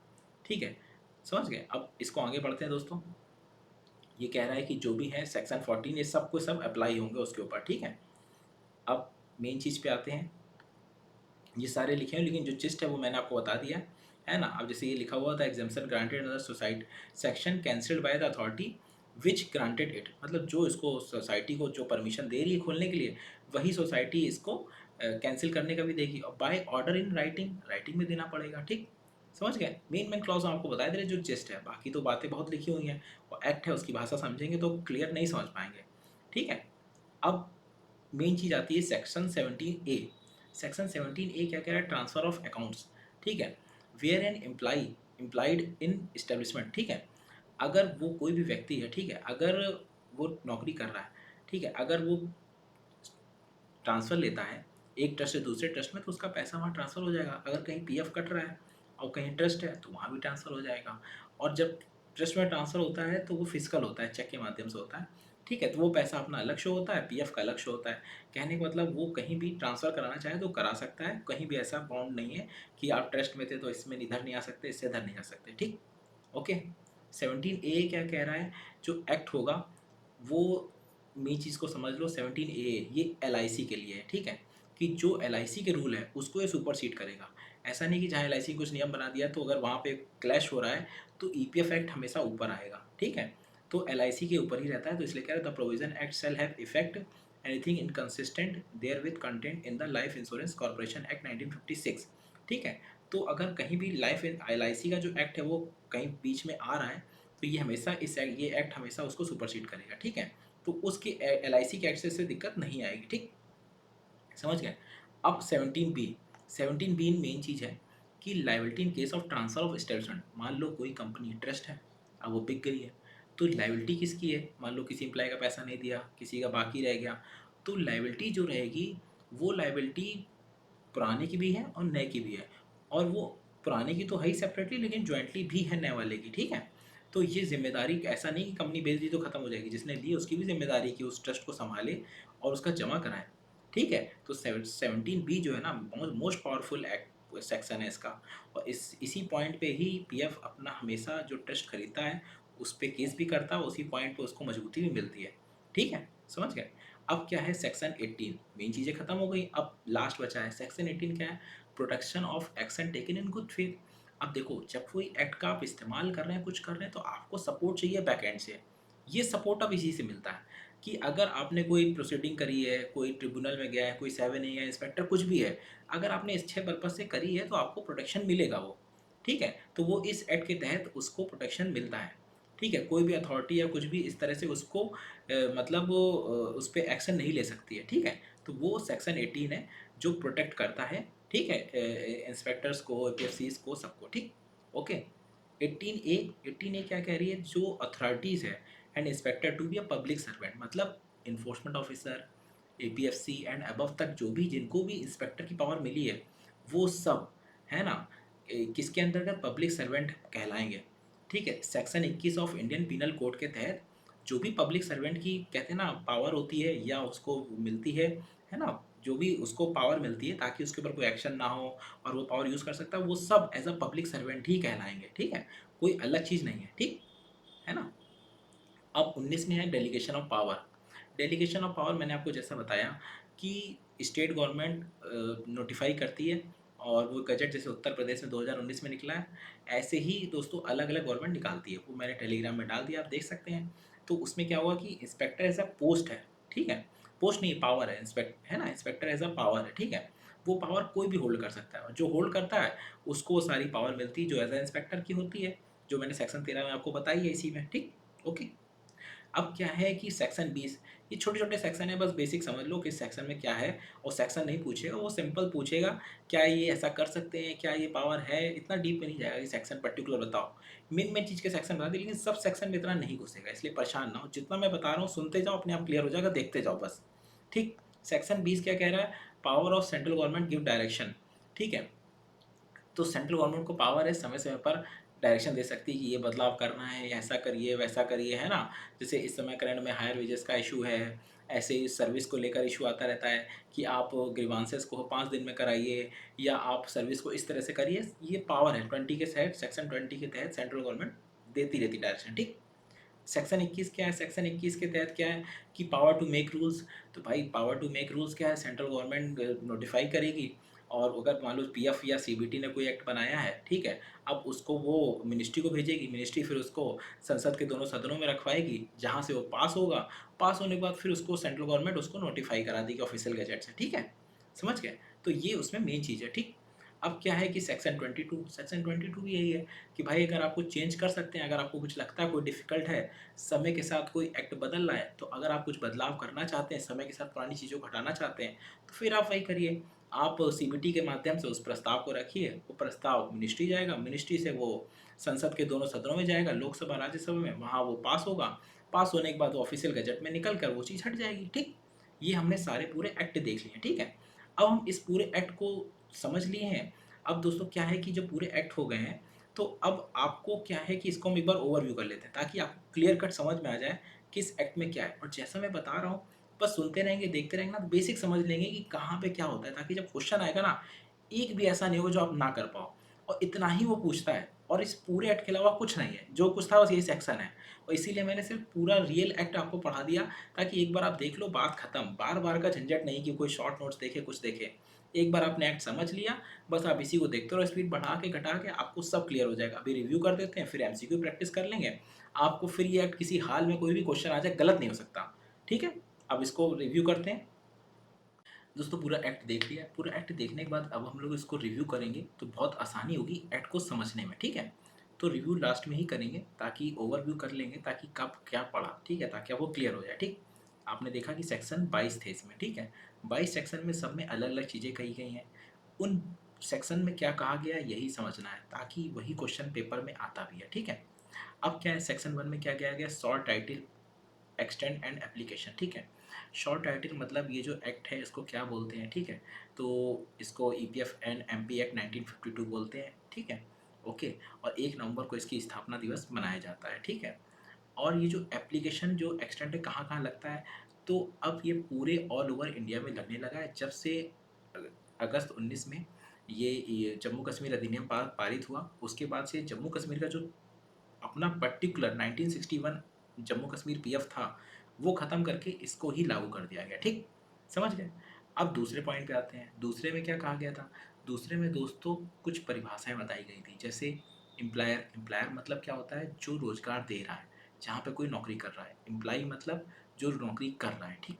ऐसे ही क्या था कि वेजेस, ठीक है, वेजेस क्या होती है, जो आपको सैलरी मिल रही है, ठीक है, वो वेजेस है, ठीक है। एम्प्लॉई और एम्प्लॉयर के बीच में रिलेशन होता है कि आप किसी के यहाँ काम कर रहे हैं तो आपको सैलरी दे रहा है, तभी वो एम्प्लॉई और एम्प्लॉयर रिलेशन बन रहा है, ठीक है। ऐसी अप्रोप्रिएट गवर्नमेंट की परिभाषा थी। अप्रोप्रिएट गवर्नमेंट मतलब वो सरकार जो डिसीजन लेने के लिए है उस पर्टिकुलर जगह पे। स्टेट गवर्नमेंट के लिए स्टेट गवर्नमेंट होती है, और जैसे कोई स्थापना, जैसे रेलवे है, कुछ भी जो एक से अधिक राज्यों में, उसके लिए सेंट्रल गवर्नमेंट होती है, ठीक है। पीएफ किस पे कटता है, बेसिक वेजेस प्लस डीए पे कटता है, मतलब जो महंगाई भत्ता होता है, ठीक है, समझ गए। बेसिक वेजेस मतलब बेसिक वेजेस 50% से ज़्यादा नहीं होना चाहिए। 100 रुपये है तो 50 रखनी चाहिए। ऐसा नहीं कि आप बेसिक वेजेस 20 कर दो, डीए 10 कर दो और बाकी 70% को आप एक्स्ट्रा दे दो, तो ऐसा नहीं होगा, ठीक, समझ गए। अब क्या है दूसरे में, ए में क्या है, establishment to include all department and branches. मतलब कोई भी अगर फर्म पीएफ में कवर है, तो उसकी जितनी भी ब्रांचेस होंगी वो सब कवर होंगे, भले वहाँ पे 2 आदमी हो, 3 आदमी हो, ठीक, ओके। अब क्या है सेक्शन 3 में देखिए, power to apply act and establishment which is common provident fund with other establishment, ठीक है। अगर किसी भी प्रकार की विशेष कंपनी पर कोई पीएफ लागू किया सरकार ने, तो उस जैसी जितनी भी कंपनियां होंगी, फर्म होंगी, उस पर भी लगेगा, ठीक, समझ गए। अब सेक्शन 4 में क्या कह रहा है, section 4 power to add schedule 1। Schedule 1 का मतलब दोस्तों है कि जिसपे ऐसी संस्थाएं जहाँ पे पीएफ लगता है, तो ये कह रहा है कैसे पीएफ में ऐड करा जाएगा पावर। तो उसमें क्या होगा, जब वो बात रखी जाएगी, वो सीबीटी से मिनिस्ट्री में जाएगी, उसके बाद वो संसद के दोनों सदनों में रखी जाएगी और पास हो जाएगी, फिर वो गजट में नोटिफाई होकर शेड्यूल 1 में जोड़ दी जाएगी, ठीक, समझ गए। अब मेन आते हैं सेक्शन 5। सेक्शन 5 क्या है, इम्प्लाइज प्रोविडेंट फंड स्कीम्स, ठीक। ये ईपीएफ स्कीम है। ईपीएफ स्कीम क्या है दोस्तों, कि जो हम लोग पीएफ होता है, ठीक है, तो पीएफ इसी के सेक्शन 5 से बना हुआ है। अलग एक स्कीम पूरी बनाई गई है कि वो पीएफ कैसे जमा होगा, क्या बेनिफिट होगा, कैसे विड्रॉल होगा, ये सब। तो ये सेक्शन 5 के तहत ईपीएफ है, ठीक है। पीएफ 3 चीज देता है, ईपीएफ, फंड, पेंशन, इंश्योरेंस। तो फंड सेक्शन 5 के तहत है, ठीक। 5A में क्या है, सेंट्रल बोर्ड है। सेंट्रल बोर्ड मैंने आपको बताया कि जो ईपीएफ का मेन हेड ऑर्गेनाइजेशन है, जैसे जो सीपीएफसी होते हैं उनकी वो भी एक कमेटी मेंबर होते हैं। इस पूरे ईपीएफओ को जो चला रही है वो सीबीटी चलाती है, ठीक है, वो सीबीटी होती है। तो जो सीबीटी होती है उसमें टोटल 44 मेंबर्स होते हैं, ठीक है, जिसमें लेबर मिनिस्टर जो होते हैं वो चेयरमैन होते हैं, बाकी सीपीएफसी भी होती हैं, और ऐसे ही एम्प्लॉयर की तरफ से 10 लोग होते हैं, एम्प्लॉई की तरफ से होते हैं, मतलब टोटल 44 लोग होते हैं, ठीक। अब 5A में क्या कह रहा है, एक्सिक्यूटिव कमेटी। एक्सिक्यूटिव कमेटी में दोस्तों टोटल 13 लोग थे, ठीक है, जिसमें क्या होता है कि डिपार्टमेंट के लोग ही होते हैं, ठीक है, ताकि जब कोई सीबीटी मीटिंग बना दे तो एक्सिक्यूटिव कमेटी उसको लागू करती है, कार्य करती है, ठीक है। सेंट्रल बोर्ड जो होता है उसका कार्यकाल 5 साल का होता है, एक्सिक्यूटिव कमेटी का 2.5 साल का होता है, ठीक। ऐसे दोस्तों स्टेट से कोऑर्डिनेट करने के लिए स्टेट बोर्ड होता है, ताकि स्टेट के जो सचिव होते हैं, लेबर डिपार्टमेंट होते हैं, उनको मिलाकर एक बनाया जाता है, ताकि स्टेट के अंदर काम करने में बहुत ईजी हो सके और जो योजनाएं आती है उसको अच्छे से स्मूथली लागू कर सकें, ठीक। 5C कह रहा है board of trustee to be corporate body, ठीक। पांचवा कह रहा है अपॉइंटमेंट ऑफ ऑफिसर। तो इसमें कहा गया कि जो सेंट्रल गवर्नमेंट होगी वो 2 ऑफिसर नियुक्त करेगी, एक सीपीएफसी एक एफएसीओ, ठीक है। एफएसीओ होते हैं जो, और सीपीएफसी, इसको सरकार नियुक्त करेगी। उसके बाद सीपीएफसी अपनी सहूलियत के हिसाब से ग्रुप ए और बी के लोगों को यूपीएससी की सलाह पर भर्ती करेगी, मतलब यूपीएससी उसका एग्जाम लेगी, ठीक। ये 5D में कहा गया है, ठीक है। 5DD में क्या कहा गया है कि ये पूरा का पूरा सेंट्रल बोर्ड, ठीक है, ये तो वैसे ही है, फिर ये डेलीगेशन है। सेक्शन 6 में क्या है, कंट्रीब्यूशन एंड मैटर विच में provided for the scheme. Section 6, ये जो मैंने अभी आपको बताया एग्जाम्शन वाले में, उसमें सेक्शन 6 भी लगता है, मतलब जो भी कंट्रीब्यूशन बताया गया स्कीम में वो लगेगा, और वो उस कंट्रीब्यूशन को ही इसमें डिफाइन किया जाता है, ठीक। सेक्शन 6A में क्या है, पेंशन स्कीम।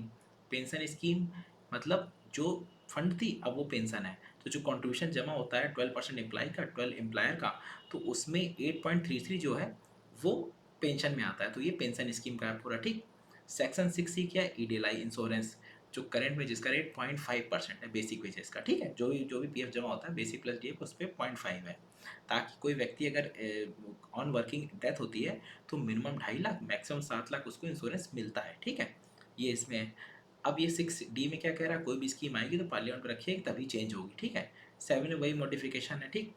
अब 7A में क्या है दोस्तों, 7A जो मैंने बताया कि यही है कंप्लाइंस का पार्ट। अगर कोई भी कंपनी पीएफ नहीं जमा कर रही है या वहाँ शिकायत हुई है तो वहाँ पे 7A लगता है, ठीक है। तो सेक्शन 7A के तहत ड्यूज को डिटरमाइन किया जाता है कि भाई आपने इतना लोगों का पैसा नहीं जमा किया है, तो उस पर केस चलेगा। केस के जब केस होता है 7A, तो ईपीएफसी के पास उस समय सिविल प्रोसीजर की जो पावर होती है वो कॉन्स्टिट्यूशनल पावर का इस्तेमाल करते हैं, ठीक है, उसके तहत वो केस चलाते हैं, ठीक।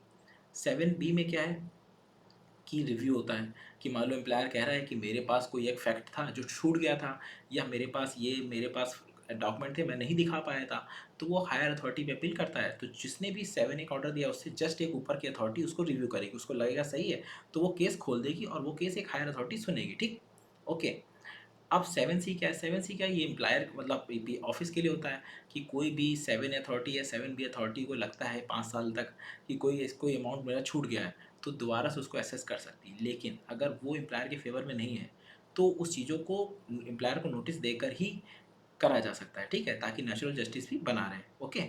7D क्या है, ये क्वेश्चन लास्ट टाइम भी आया था। 7D क्या होता है, ट्रिब्यूनल होता है, 2017 में बना है इंडस्ट्रियल ट्रिब्यूनल। अगर कोई भी व्यक्ति वहाँ अपील करता है तो वो केस सुनते हैं, ठीक है, केस सुनकर उसको वापस करते हैं, ठीक है। जैसे केस सुनने के लिए क्या करते हैं, उसमें लिख फिक्स है कि आपको जो भी अमाउंट एसेस हुआ है उसका 75% जमा करना होगा, तो वो अपील में करते हैं कि भाई 75 नहीं जमा कर पाएंगे, कम जमा कर पाएंगे, तो वो उसी हिसाब से कम करा के अपील को कर सकते हैं, ठीक है। तो इसमें पूरा लिखा है appeal tribunal, process of tribunal, ठीक है, ये सारी चीज़ें रहती हैं, ठीक है, ऑर्डर ऑफ ट्रिब्यूनल, ये सारा कुछ इसमें दिया हुआ है। 7O डिपॉजिट ड्यू, यही मैंने कहा है 75% वाला, ठीक, समझ गए। 7Q दोस्तों क्या होता है, ये मेन है। 7Q इंटरेस्ट होता है, कोई भी अमाउंट अगर एम्प्लॉयर जो लेट जमा कर रहा है तो उस पर 12% का इंटरेस्ट लगता है, तो ये उसको जमा ही करना पड़ता है, ठीक। तो ये 7Q हो गया। अब सेक्शन 8 को देख लेते हैं, ठीक है। सेक्शन 8 क्या है कि रिकवरीज को लेकर है, पूरी रिकवरीज कि कौन कौन सी तरह की रिकवरी कर सकते हैं, ठीक है। तो सेक्शन 8 है, मनीज जो है वो एम्प्लॉयर या कॉन्ट्रैक्टर से वसूला जाएगा 8A के तहत। 8B के तहत क्या होता है, सर्टिफिकेट इशू करा जाएगा, तो जो भी ऑथराइज्ड ऑफिसर है जिसने केस किया है, ठीक है, वो सर्टिफिकेट इशू करेगा रिकवरी ऑफिसर को कि भाई तुम इतने इतना उसके ऊपर पेनल्टी लगा के केस ले लो या पैसा वसूल लो, तो ये सर्टिफिकेट 8B के तहत इशू होता है। 8C के तहत कि वो सर्टिफिकेट जो है फॉरवर्ड हो जाएगा, ठीक। ओके। 8D में कहा गया सर्टिफिकेट एमिटमेंट कुछ चेंजेस करना है तो वो चेंजेस ऐसे नहीं होंगे, रिकवरी ऑफिसर चेंजेस नहीं कर सकता, ठीक है। अगर रिकवरी अथॉराइज्ड ऑफिसर ने कुछ समय दे दिया कि भाई इससे आप एक महीने बाद 3 महीने बाद ही रिकवर करिए, तो वो कर सकते हैं, ठीक है।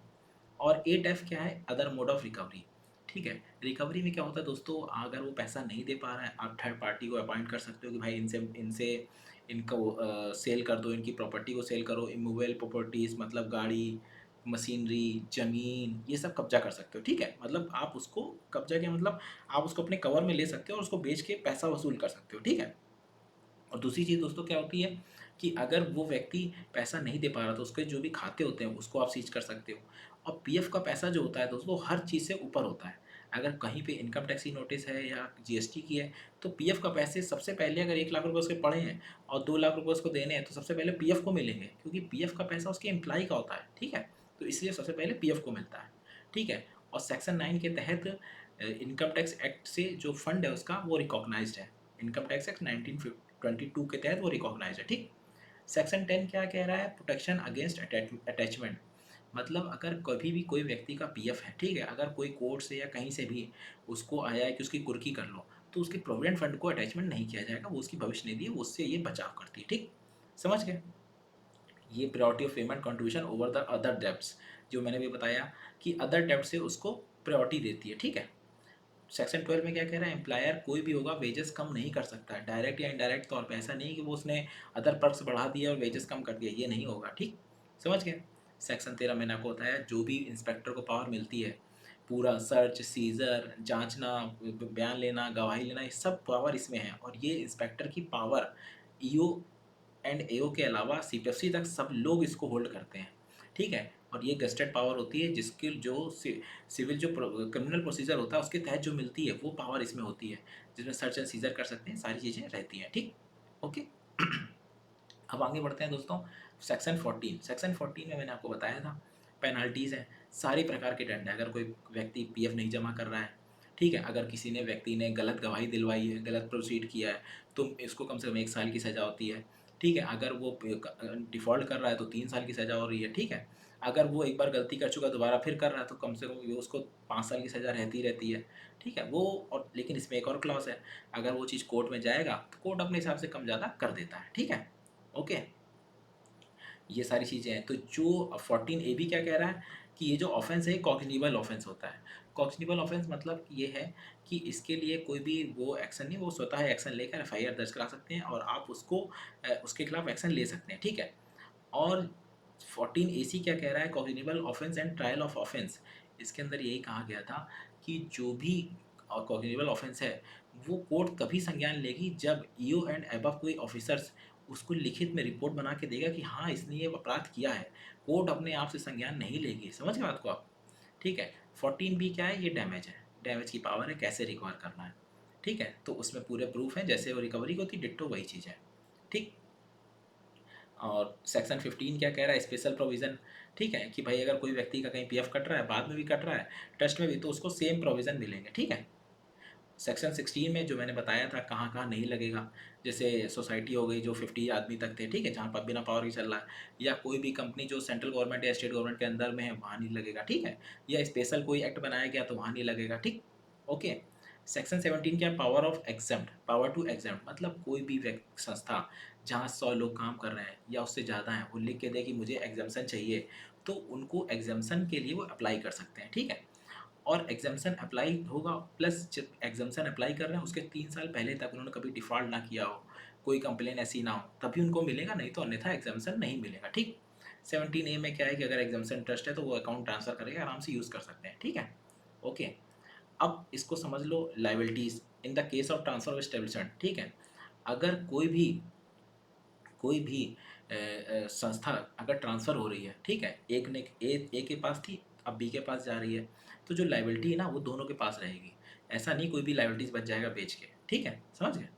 अब सेक्शन 18 क्या है, protection of action taken in good faith.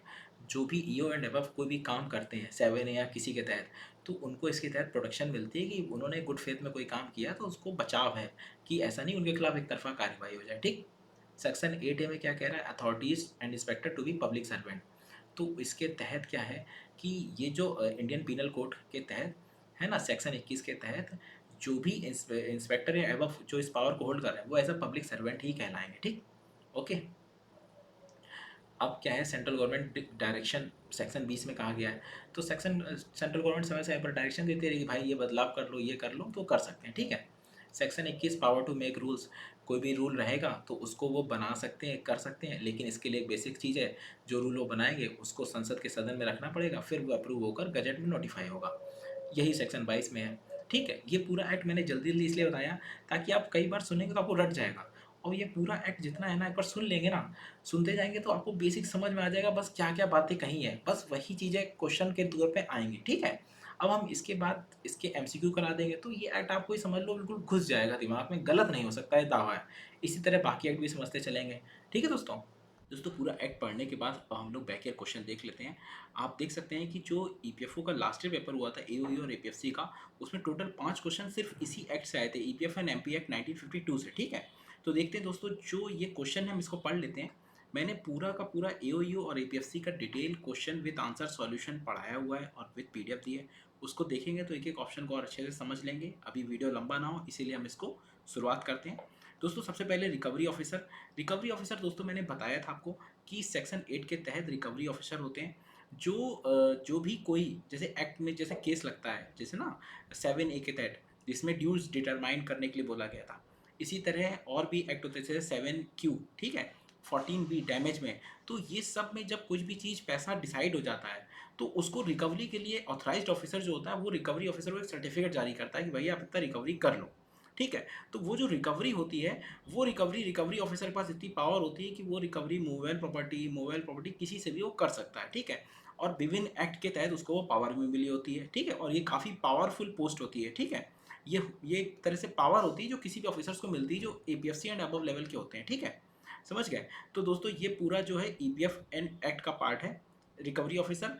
और जो रिकवरी होती है किसी चीज़ की, अगर किसी एम्प्लॉयर के ऊपर 4 तरह की रिकवरी है, इनकम टैक्स की, जीएसटी की, तो उस पे ये प्रायोरिटी मिलेगी कि ईपीएफ को सबसे पहले दी जाए, ठीक है। ईपीएफ का मनी सबसे पहले दिया जाए, क्यों?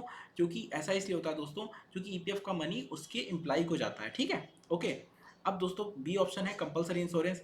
कंपलसरी इंश्योरेंस दोस्तों ये पेमेंट ऑफ ग्रेचुटी का पार्ट है, और ऐसा इस ग्रेचुटी एक्ट में दिया हुआ है कि एम्प्लॉयर को अपने एम्प्लॉय के लिए कोई ना कोई इंश्योरेंस लेना बहुत ज़रूरी है, ठीक है। या वो ईपीएफ एक्ट के तहत ईडीएलआई को ले ले, या कोई भी एलआईसी का है, किसी भी का ले ले, लेकिन उसको लेना बहुत ज़रूरी है, कोई ना कोई कंपलसरी इंश्योरेंस होना चाहिए, ठीक। शेड्यूल एम्प्लॉयमेंट दोस्तों क्या है, ये मिनिमम वेजेस एक्ट का पार्ट है। और मिनिमम वेजेस एक्ट 1948 के तहत क्या होता है कि हर साल 2 बार कम से कम एक मिनिमम वेजेस जारी करी जाती है अलग अलग शेड्यूल एम्प्लॉयमेंट के तहत, कि भाई इस तरह के स्किल्ड एम्प्लॉय कितनी है, नॉन स्किल्ड एम्प्लॉय कितनी है। और ये स्टेट बाय स्टेट भी जारी होती है, एक बार सेंट्रल के निकलने के बाद स्टेट अपने हिसाब से अलग अलग भी जारी करता है, ठीक। ओके। डी ऑप्शन है सब्सिस्टेंस अलाउंस। दोस्तों सब्सिस्टेंस अलाउंस ये industrial employment and standing order act 1946 का पार्ट है, ठीक है। देखिए दोस्तों ये जो एक्ट है इंडस्ट्रियल एम्प्लॉयमेंट, ये क्या होता है, जब कोई भी व्यक्ति कहीं नौकरी करता है तो उसमें क्या नौकरी के नियम होंगे, क्या लागू होगा, ये सारी चीज़ें इसी के तहत होती हैं कि भाई वो सर्विस रूल क्या होंगे, है ना। तो उसी के तहत ये सब्सिस्टेंस अलाउंस आता है, जब कोई व्यक्ति को सस्पेंड कर दिया जाता है तो उसको वो अलाउंसेस मिलता है। 90 दिन के लिए वो अलाउंस 50% होता है, 90 दिन से ज़्यादा होने पर वो 75% हो जाता है, लेकिन इसकी समय अवधि 6 महीने से ज़्यादा नहीं होती है, ठीक है। तो ये पूरा इंडस्ट्रियल एम्प्लॉयमेंट एक्ट का पार्ट है, ठीक। हम लोग अगला क्वेश्चन देखते हैं। अगला क्वेश्चन ये कह रहा है दोस्तों, विच one of the following scheme is not social security scheme under unorganised worker, ठीक है, अनऑर्गेनाइज्ड, ठीक है, एक ऑर्गेनाइज्ड होता है एक अनऑर्गेनाइज्ड। देखिए दोस्तों, इसमें से नेशनल फैमिली बेनिफिट स्कीम, ठीक है, जनश्री बीमा योजना, एम्प्लॉयज पेंशन स्कीम, राष्ट्रीय स्वास्थ्य बीमा योजना, इसमें से जो ईपीएस स्कीम है, एम्प्लॉयज पेंशन स्कीम जो है, वो ऑर्गेनाइज सेक्टर की जो ईपीएफ देता है, ठीक है। बाकी सब और अनऑर्गेनाइज सेक्टर की है। तो social security scheme unorganised sector की ये जो है वो ये सब हैं, आप पढ़ सकते हैं, और भी अच्छी इसमें दे रखी हैं, ठीक है। Indira Gandhi national old pension, national family benefit scheme, ये सारी लगभग हैं, तो इसको देखेंगे तो और थोड़ा सा आइडिया रह जाएगा, ठीक। दोस्तों अगला क्वेश्चन पढ़ते हैं। 93 दिया है कि which one of the following authority constitute by the central government shall be appellate authority for employees provident fund miscellaneous act 1952, ठीक है। देखिए दोस्तों, मैंने आपको ये चीज़ बताई भी थी कि जो सेक्शन 7D है उसके तहत 2017 में इंडस्ट्रियल ट्रिब्यूनल को, इंडस्ट्रियल जो ट्रिब्यूनल था उसके तहत आप अपील कर सकते हैं। तो ये सेक्शन 7D में दिया हुआ है कि इंडस्ट्रियल ट्रिब्यूनल होगा, ठीक है, समझ गए। तो इंडस्ट्रियल ट्रिब्यूनल इसका आंसर है। और 95 कह रहा है कि which one of the following statement EPF act is not correct, ठीक है, जो कि गलत है, ठीक है। It makes provision for pension scheme including family pension, बिल्कुल सही बात है कि वो फैमिली पेंशन देता है, ठीक। It makes the provision EDLI scheme, बिल्कुल सही है, ठीक है। The provision of act shall not applicable to corporate society employing 50 or more person without at the power, ठीक है।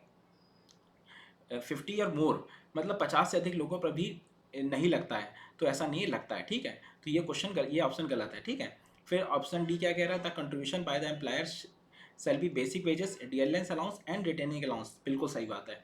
जब पीएफ कटता है तो वो बेसिक वेजेस प्लस डीए पे कटता है, ठीक है, और रिटेनिंग अलाउंस भी अगर दिया जाता है उसको भी ऐड कर दिया जाता है, ठीक। समझ गए 3 क्वेश्चन। ज़्यादा डिटेल में मैंने आपको बैकेरा पढ़ाया, आप उससे पढ़ सकते हैं, ठीक है। बाकी अब एपीएफसी में 2 क्वेश्चन है, उसको पढ़ लेते हैं।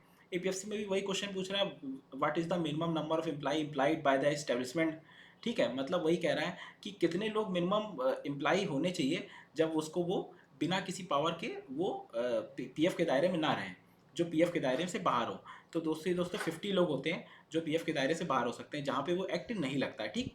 ओके, आंसर ये है। लेकिन ये जो दिया हुआ है दोस्तों, ये पूरा सेक्शन में दिया हुआ था कि क्या क्या चीज़ें हैं, ठीक है, जिसमें एक तो पूरा ये है कि सोसाइटी होगी जो, ठीक है, सोसाइटी जहाँ पे जो बिना किसी बिजली की मदद के 50 लोग काम करो वहाँ नहीं लगेगा, ठीक। दूसरा, स्टेट गवर्नमेंट और सेंट्रल गवर्नमेंट के कंट्रोल में कोई अथॉरिटी है, ठीक है, जहाँ पे कोई पुरानी पेंशन स्कीम है, नेशनल पेंशन स्कीम लग रही तो वहाँ नहीं होगा, ठीक। उसके बाद कोई भी other establishment setup by central government, state government, या उसमें उन्होंने कोई अलग से स्कीम बना दी है तो वो नहीं लगेगा, ठीक है। तो इस तरह की ये 3 चीज़ें दे रखी हैं एक्ट में, जहाँ ये चीज़ें नहीं लगती हैं, ठीक। अब हम लोग लास्ट क्वेश्चन पे पढ़ते हैं दोस्तों। ये कह रहा है कि what is the minimum number of employee required to be working establishment so that the employer with the authorisation of the majority of employee establishment may apply central government to authorise the employer to create separate provident fund account for the employees under EPF act MP act 1952। तो ये कह रहा है दोस्तों कि कितने लोगों की ज़रूरत होगी कहाँ पे संस्थान में, जो लोग सेपरेट प्रोविडेंट फंड मतलब अपना ट्रस्ट बना सकते हैं, एक अलग से प्रोविडेंट फंड, वहाँ पे कितने एम्प्लॉय के बाद वो कह सकते हैं, मतलब वहाँ पे उनके लिए एलिजिबिलिटी है, पहली एलिजिबिलिटी, ठीक है। तो पहली एलिजिबिलिटी दोस्तों यही है सेक्शन 6A के तहत, 16A के तहत, कि मिनिमम उनको 100 एम्प्लॉय होने चाहिए, ठीक है।